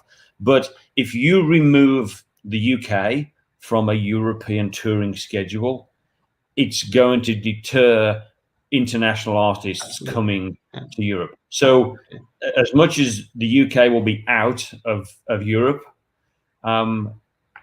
we need to come up with something that works for everybody and includes Europe. I mean, take Champions League. Sports players are flying, right? Yeah. Yep, they're flying country to country.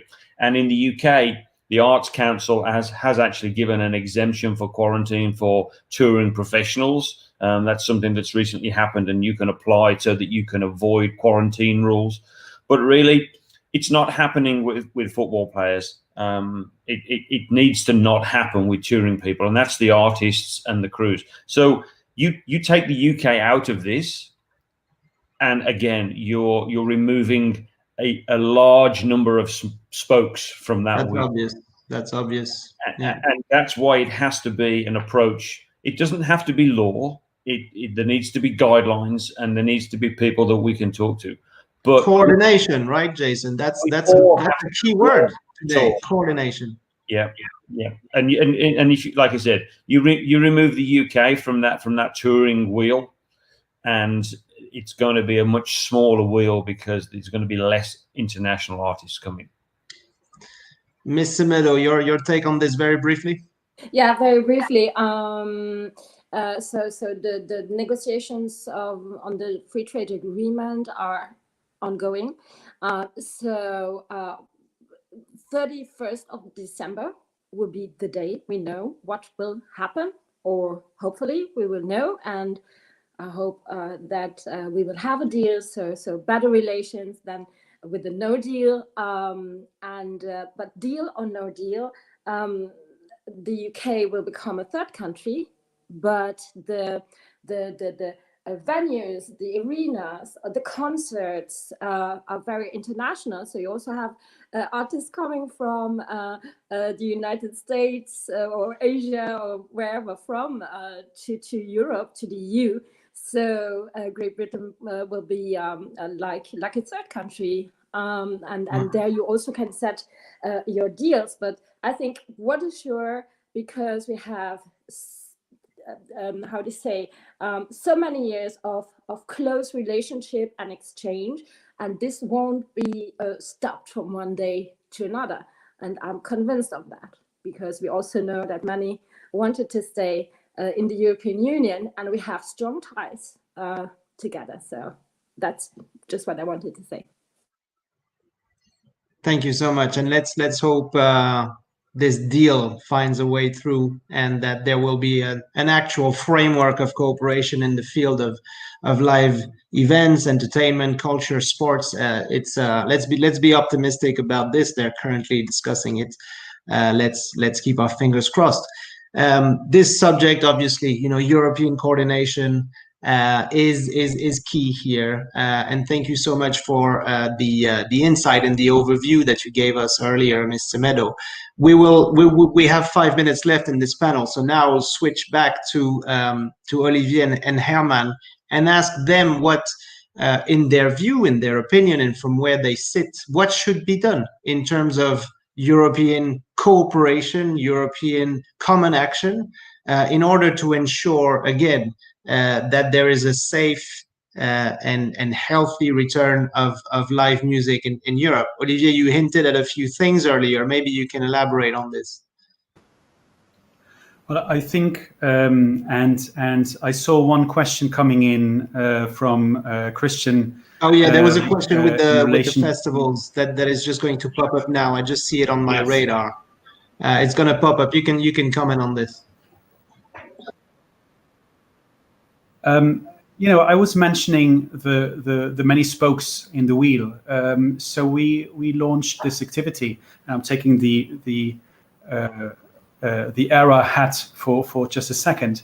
We launched the initiative by after considering that we're all in this together. There's a big solidarity that we need to see in our sector, in our ecosystem.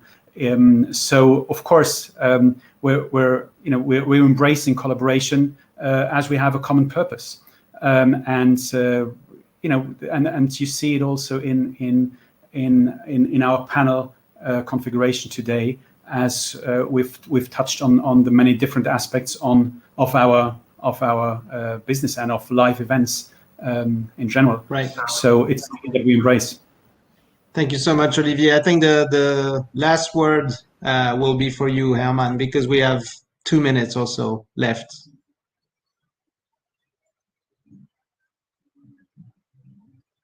Herman, can you hear us? No. Yeah, here I am. We all think and pretend that Europe is the basic of our culture in this world. Well, Europe should here take the opportunity to prove that they still mean it, that they avoid populism from extreme right and extreme left, and that culture, bottom line, will unite and reunite people in a better world. And I would suggest Boris Johnson not only to learn to come his hair, but also to deal with things and to see that culture is, bottom line, something at a higher level than discussions about fishing rights and about non-competition and whatever. It's so silly. In what a poor world do we live? Do we really want to go back to the Middle Ages? No, we don't. Right. This reminds me of a famous quote by Winston Churchill, who said, as one of his ministers suggested to cut the cultural funding during the Blitz, he said, "What are we fighting for then?" And this is a Brit telling his people this. Ms. Semedo, you wanted to say a quick last word. Just a quick last word. To have good relationships with the United Kingdom, and that everything is clear and almost everything that we can do in that short time, I think is very important for all of you, and also for enterprises. And I'm coming back to Herman's initial comment, because you said you wouldn't get help from your government, and the government gets the help from the European Union, in fact, and to distribute, they are the responsibility always lies within the member states. But we have InvestEU, the cultural and creative sectors guarantee facility, which can back loans for SMEs. I was also working on REACT-EU, so which provides grants to bridge the time before a full restart, also to SMEs.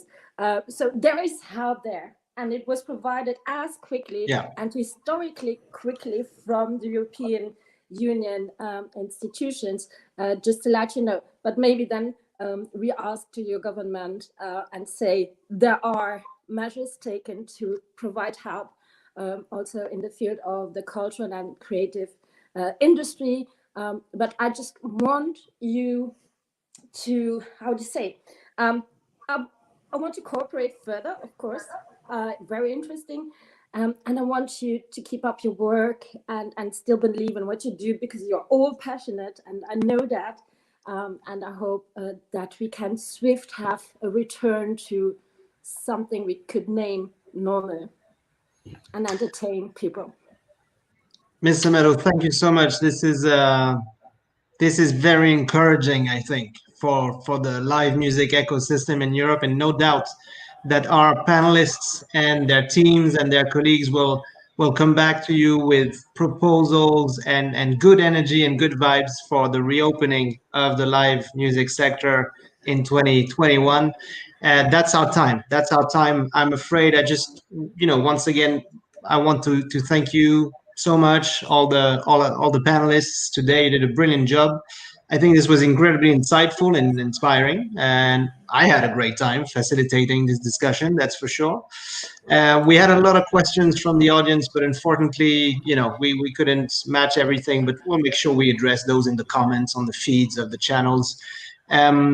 So thank you again, Ms. Semedo, Jason, Olivier, Herman. This was great. Nice to meet you. Thanks a lot. And And okay, so I'm done with my part today. I'm now happy to pass the mic to Gordon Massett, who's the editor at IQ Magazine, our key media partner for this event.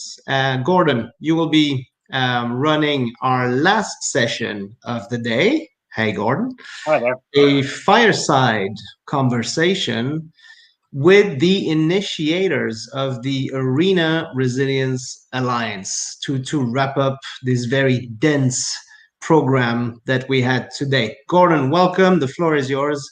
And bye-bye from my part. Bye. See you soon. Firstly, congratulations to everyone who's been involved in this today. It's been an amazing couple of hours. Congratulations to Fabian as well for being a superb moderator. I am joined by the ARA organisers, Adrian Doyle, Robert Fitzpatrick, and Olivia Toft. Gentlemen, how are you? Hello, Gordon. How are you? Good afternoon, Gordon. Very good. Good afternoon. Very good. So, yeah, congratulations. What a great event. Especially good to hear from the Commissioner and the Minister earlier on as well. Great that you've got those people on board and interested. So let's just have a little chat about why this event was pulled together. Olivia, perhaps you can tell us a little bit about what the thinking was behind this. Absolutely. I mean, it actually started early summer because we realized through different conversations that we had, the three of us, that there was one major lack in our industry to face such a situation, and it was raised throughout the panels. It's being able to speak with one voice and make your arguments heard, and also have the possibility to know the right people to sit at the table and to discuss not only your problems but also the solutions, how to get out of that. And so we decided to be that voice. So we created the Arena Resilience Alliance, and we've been scanning the European landscape, and we saw that there were a bit more than 300 arenas that were active in sports, culture, live entertainment, music, and we did some sampling in terms of cancelled events and in terms of what does it represent as tickets. And the figures were pretty impressive. We had an estimate of more than 35,000 events that has been cancelled in 2020, cancelled or that have been postponed. More than 115 million tickets, meaning ticket holders that have been affected by music, entertainment, and sports events. And it made us realize how much arenas, and again, I've said it before, act as a hub in that ecosystem of sports and music. So we started elaborating on not only on that picture of our ecosystem and the role being played by arenas, but also on, well, you know, what can we do in order to bring content back to our venues, and what is it we want to achieve with bringing content back? And obviously, it's feeding the ecosystem, of course, but of course also it is all about bringing value to our stakeholders. Firstly, our artists, sports teams and people, the staff, and our audience. So we have built this on two major pillars to our why.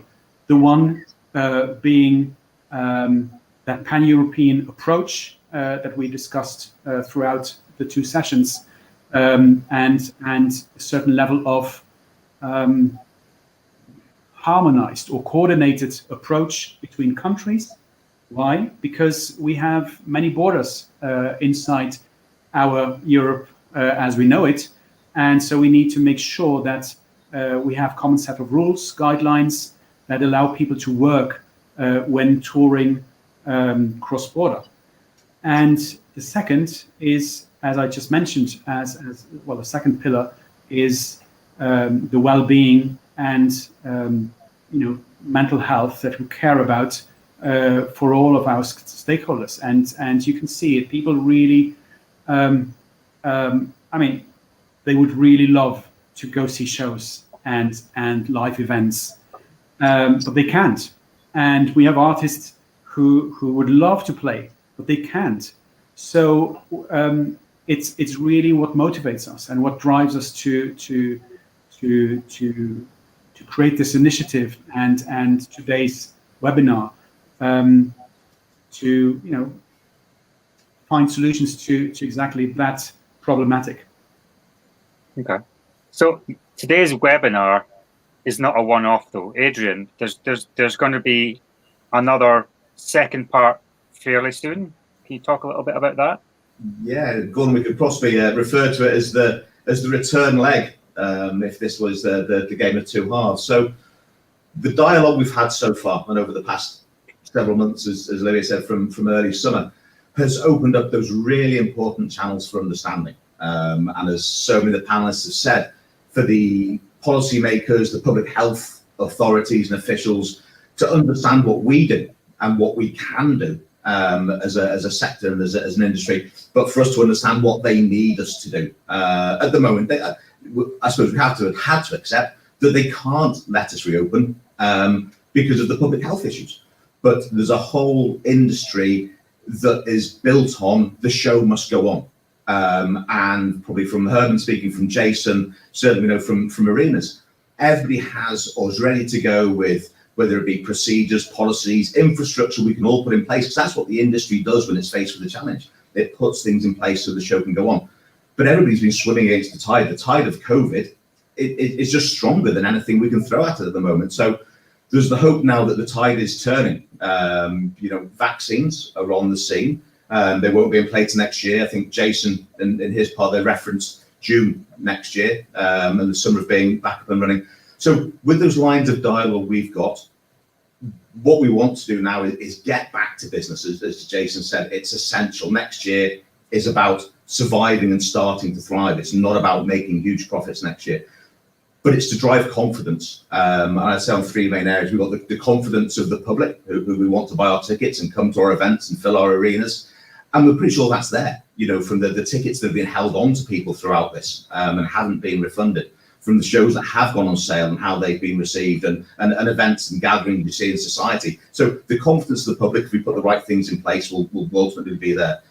Certainly from a venue and arena perspective, the confidence of promoters to actually put shows on, knowing they can take place, they're not going to move. That whole tour across, and again, reference Jason, UK and Europe, and then points home and saying, to have the confidence we can get back and get those shows on, and that they will stay and they'll stay concrete. But there's the confidence of the public health officials. We have to give them the confidence of what we can do, and we can do it, given the chance to get in place. So that's the next drive. We were in December now. We've got to push into next year to get going, is to take and exploit, if you like, those channels we've got with decision makers, understand each other, and utilize all the skills in the industry to get us back up and running. And very importantly, as Herman said, without social distancing, it doesn't work for us. We have to get back, and we have to get back to full throttle. And find the measures early from now into the new year to work across in a coordinated way across EU, across Europe, to make that happen and get back. Okay. Robert, where do we go from here? What's next? Well, first of all, I think we need to reflect on what we've heard today.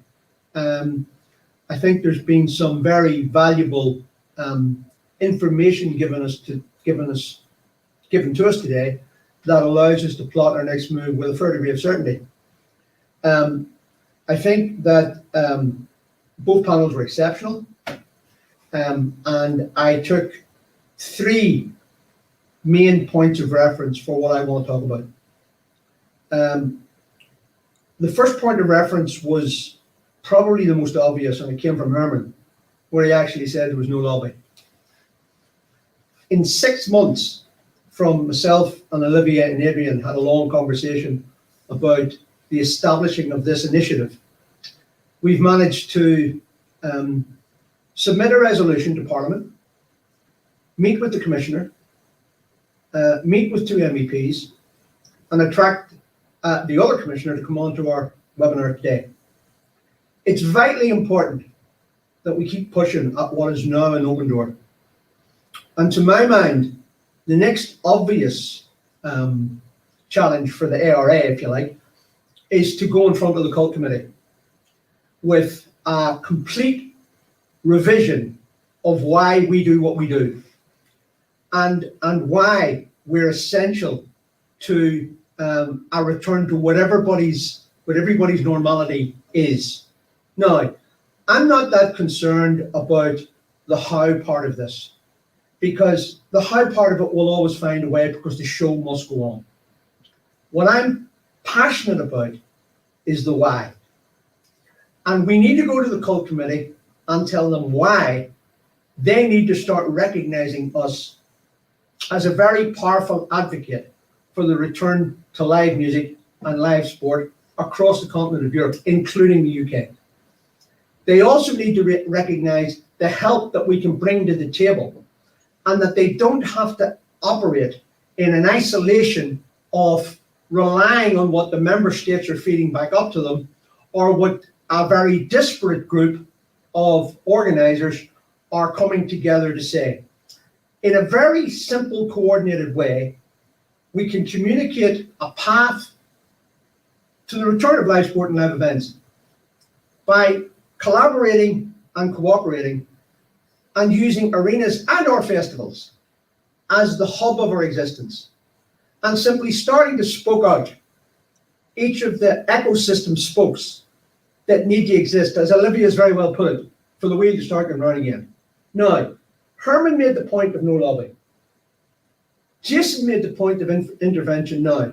So I expect to be able to talk to the Cult Committee in January or February, early next year, and say to them, okay, you've heard us on a webinar, you've heard some of the excellent content from a production of international renown, a production manager of international renown, a promoter of international renown, and you've also heard from 2 CEOs of the 2 main indoor sports in Europe.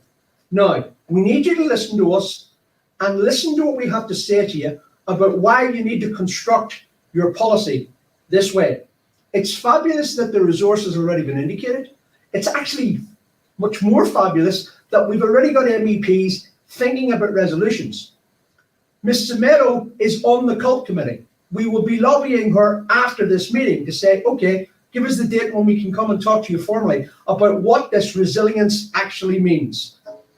The other thing that's remarkable in this is that we have Herman saying there's no lobby. We have Jason saying that intervention is essential now and that the arenas act as a hub. Well then, it seems to me that there's a very obvious next step, which is around the whole principle, if you don't ask, you won't get. And the ask that we need to now create is an ask that doesn't need to be disjointed across territories. It's simply about recognizing arenas as the hub of the eco-centre for the return of live sport and live music. I don't care what arena it is. It could be a small arena like Belfast. It could be a massive arena like the Mercedes-Benz or the O2. It doesn't matter the identity of the location. But if the principle of the arena as a hub starts to generate resonance amongst policymakers, then suddenly it's very, very easy to introduce spokes into it. If festivals want to come and talk to us about putting their spoke in as to why they can perform better, that's fine. The how will follow the why. If we sort the why out and we get the policymakers to understand why they're making the decisions they're going to make to allow us to exist, how becomes, in my opinion, a no-brainer. Okay, so how do you? I think Olivier mentioned 300 arenas. Was that in Europe, Olivier?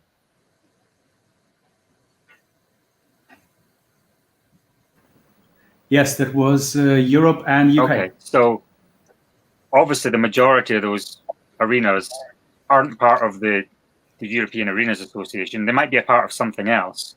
But how do you go about reaching out to those guys to say, okay, this is what we're trying to achieve. Why don't you come on board? I think there's a number of options there. I mean, the truth of the matter is, each arena's ecosystem in its own right, each chief executive, each general manager is going to be confronted with the same scenarios as we all are confronted with. But you have the big players, you have the AEGs and the ASMs who control vast swathes of product right across Europe. If there's a collaboration point starts with them, you've the new players on the block with Oakview who are wanting to build arenas. So you've immediately got three big players who will always look after their own estate and will also have interest in touring and all the various bits and pieces. The reality of it is that until we actually get a position where there's an offer that can be made, where, for example, we've created the potential, it's essentially, Gordon, like rolling the snowball down the hill. If we start the ball at the top of the hill, and it's a big steep hill, and it starts to roll, it'll gather more snow. We're not adverse to having conversations. We've had conversations outside the EAA with members who are not members of the EAA who have fully supported our initiative. This today was a test. This today for all of us was a test to see, could we get, for the first time, the heads of sport, indoor, hockey and basketball, the production managers, the promoters, the arenas, and the politicians onto one platform. We've done it. Excellent. It would now be that if we follow that through and put that out as a proposition, and we start to work with IQ, and we say to IQ, okay guys, how do we now roll this collaboration into something that you do in March at ILMC? How do we start to now look at how we cohort? The EAA is based on 5 key territories. How do we get each of the territories speaking to each other and having tertiary relationships with other arenas that want to involve themselves? But the reality here is every single arena right now has the answer in a file. How? It's done. It's been done from March. In the event that we were going to return in June, or we were going to return in September, or we were going to return at Christmas. So that piece is done. What we actually want to do, in my opinion, right now, is become that force that can go into Europe as the lobby and say, here we are, representing the interests of an industry and going past the identity of each of the cohort parts and having the industry trust us enough to be able to recognize that's what good for me is good for you. Okay. So challenges going forward then, gentlemen. What are each of your challenges going forward? Well, there's no doubt in my mind, Gordon, that the very first challenge is going to be Brexit, because you're going to have to get up above it, and you're going to have to recognize and realize that, you know, an American Touring Act isn't going to tour Europe and skip the UK. It's not going to happen because of the complete proportion of volume and ticket sales that comes through the UK. UK talent in its own right, in the short term, is going to have to be convinced to go to Europe. And whatever barriers or no barriers are put in front of that, it remains to be seen. But that's the first sort of outside challenge. Our challenge from now is to basically capitalize on 6 months of hard work. We've now got the ear of MEPs on the political side and the Commission. It's maybe a first for the industry. The next big challenge for us is to get a representative position together that represents as many and as much of the ecosystem as we can possibly pull in, and stand in front of the cult committee as experts and say, here's why we think you should do this. And whether it's Creative Europe or the culture platform or the 2% rescue money that's come out of the 600 billion, who knows? That will be for people maybe smarter than me to take this on. But I'm simply saying that if we get in front of a cult committee, we put the snowball down the hill. If we have a separate conversation offline with Herman and he's talking about Live Nation Belgium and he puts us in front of Rapino, before you know it, Live Nation are at the table. The president of the EAA is the chief operating officer of AEG. So, you know, we have, let's be honest, Gordon, we have your good office around a material conversation, a piece of media that basically says, guys, here is an opportunity to, for once, use this pandemic in a very positive way to consolidate and collaborate in a way that hasn't been done before. And where any of the petty nonsense that goes on around competition level can get put to one side, because at the end of the day, when it rains, everyone will get wet. So as far as we're concerned, if we're up there making the cloud, or if we're up there sort of directing where the cloud goes, then it's going to be much, much more advantageous and much, much better for everybody down below, whether they participate or not, to reap the rewards of a longer conversation with the people who were emboldened and entrusted to spend 600 billion euros. Adrian, so the next webinar, which is going to deal with the how, I take it one of the challenges of that is going to be getting a lot of these plans together from the individual arenas, yes? Yeah, I think, as Robert alluded to, Gordon, I don't think the challenge is getting those plans together, because I think that they exist. If I'll use a UK example, there's the A Guide that was produced by the National Arena Association some time ago, and that really dealt with coordinating activities across arenas. So tours knew where they stood coming into each buildings, and we crossed local authorities. So the challenge is that across is the European challenge to make sure that coordination can take part. And then from a European Arena Association point of view, we can try and replicate the same thing. To use Robert's sort of snowball analogy, I think a big challenge, and this we'll try and address, as you said, we're going to try and do the follow-up webinar early into the new year, will be to build momentum.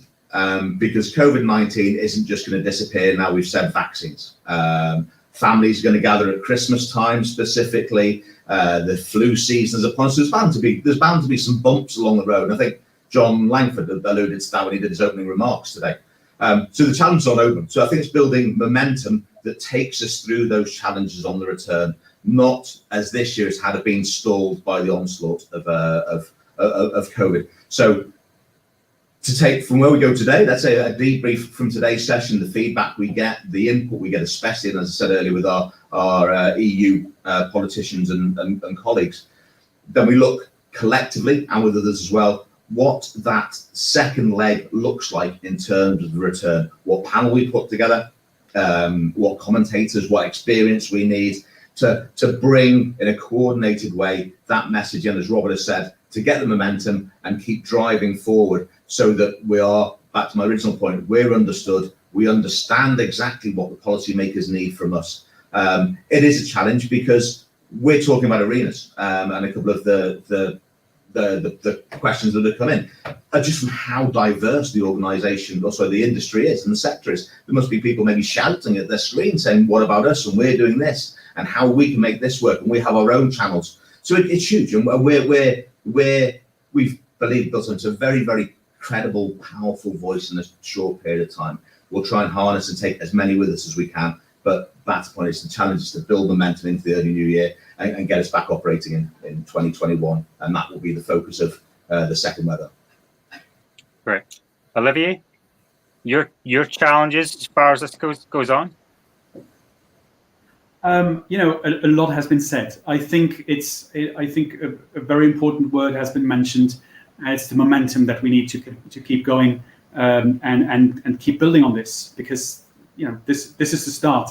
It's what we achieved after 6 months, but it's just the start of an incredible opportunity, and that opportunity is the one of you know, purpose in the conversation in our sector, in the ecosystem, in order to, well, for this time to bring content back. It's not, and Robert has said it very rightfully, it's not about competing, because you know, on the other side of the table is a very difficult situation. So we're all sitting on the other side of the table, and we're all in it together. So it's a lot about solidarity and of opportunity to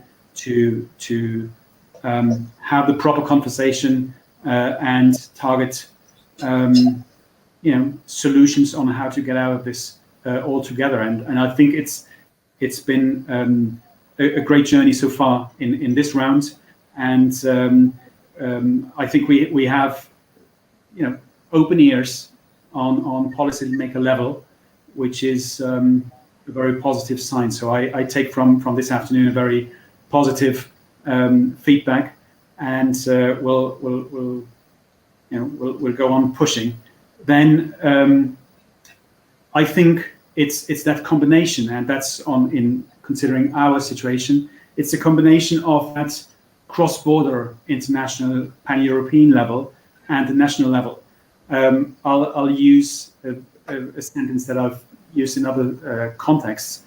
The venue is not worth anything if it can operate and I don't have content. But at the same time, it's not worth anything if I have the content and the venue cannot work. So it's really those two parts that, in my sense, work very closely together. So it's your local, it's regional, it's a national framework that needs to work, and then there's a strong need for that coordination on an international level, so that we can return to doing what we love to do. I think, Gordon, if I could just come in there, Gordon. Sure. I think also we have to recognize that we were graced today by the attendance of Director of Business Operations for Euroleague and Simon Seinberg, who's the CEO of the Federation of Hockey Clubs. In the case of all of their members, they are all anchor tenants for the arenas that they play out of. So for the first time, I would argue, we've got 92 venues today listening to this and listening to their clubs taking the lead by participating in this, and going back into their arenas and saying to the arenas, look guys, we were on this, there's this conversation happening, why don't you get involved? In the case of Euroleague, we have 14 or 16 teams playing across Europe and Russia, with a huge television audience, with a huge ecosystem of its own rights, who all again play out of 16 or 18 venues. So for the first time, we've managed to sort of focus in a conversation on listening to what their perspective is in our environment. And it was incredibly revealing. Because of my personal interest, we have an Angler ice hockey team in Belfast, and because of my personal interest in that, it's fascinating that we can have a conversation with somebody like Simon Steinberg, who can then introduce us into the Champions League of Hockey.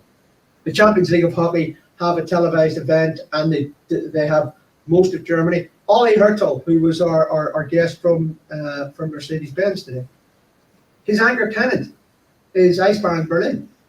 He also has a handball team. So in a very, very short space of time, Gordon, we have positively disrupted maybe the norm in how you do these things.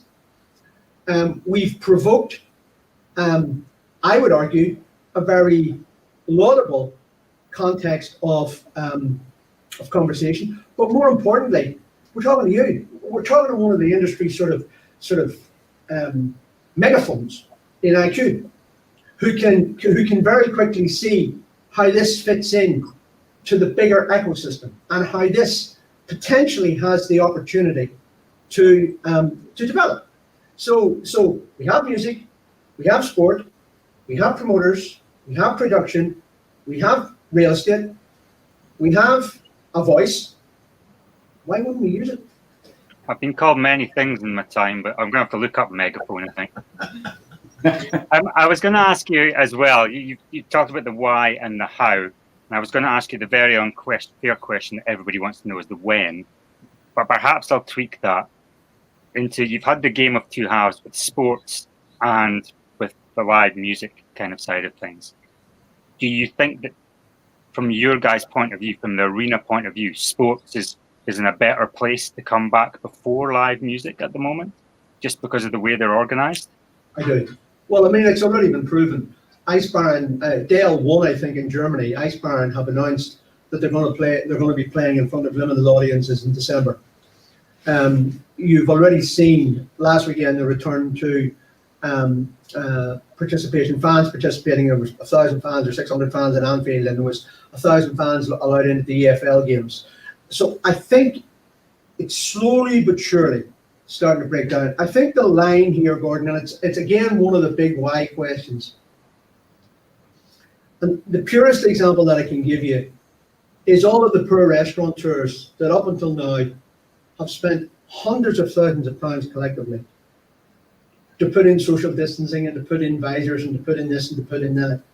And regardless of what they did, and regardless of how safe they said they were, public health said, no, we're closing you down, we're sorry.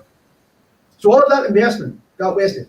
Now that, to me, was the spark of the how and why. The how was resolved, and they went and said, but look, we've done it. Here's how we did it.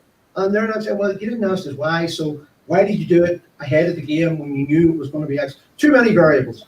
To come back to your point, sport will return, in my estimation, before live music does, primarily because sport can actually survive on smaller margins, number one, but number two, they've got a greater television content.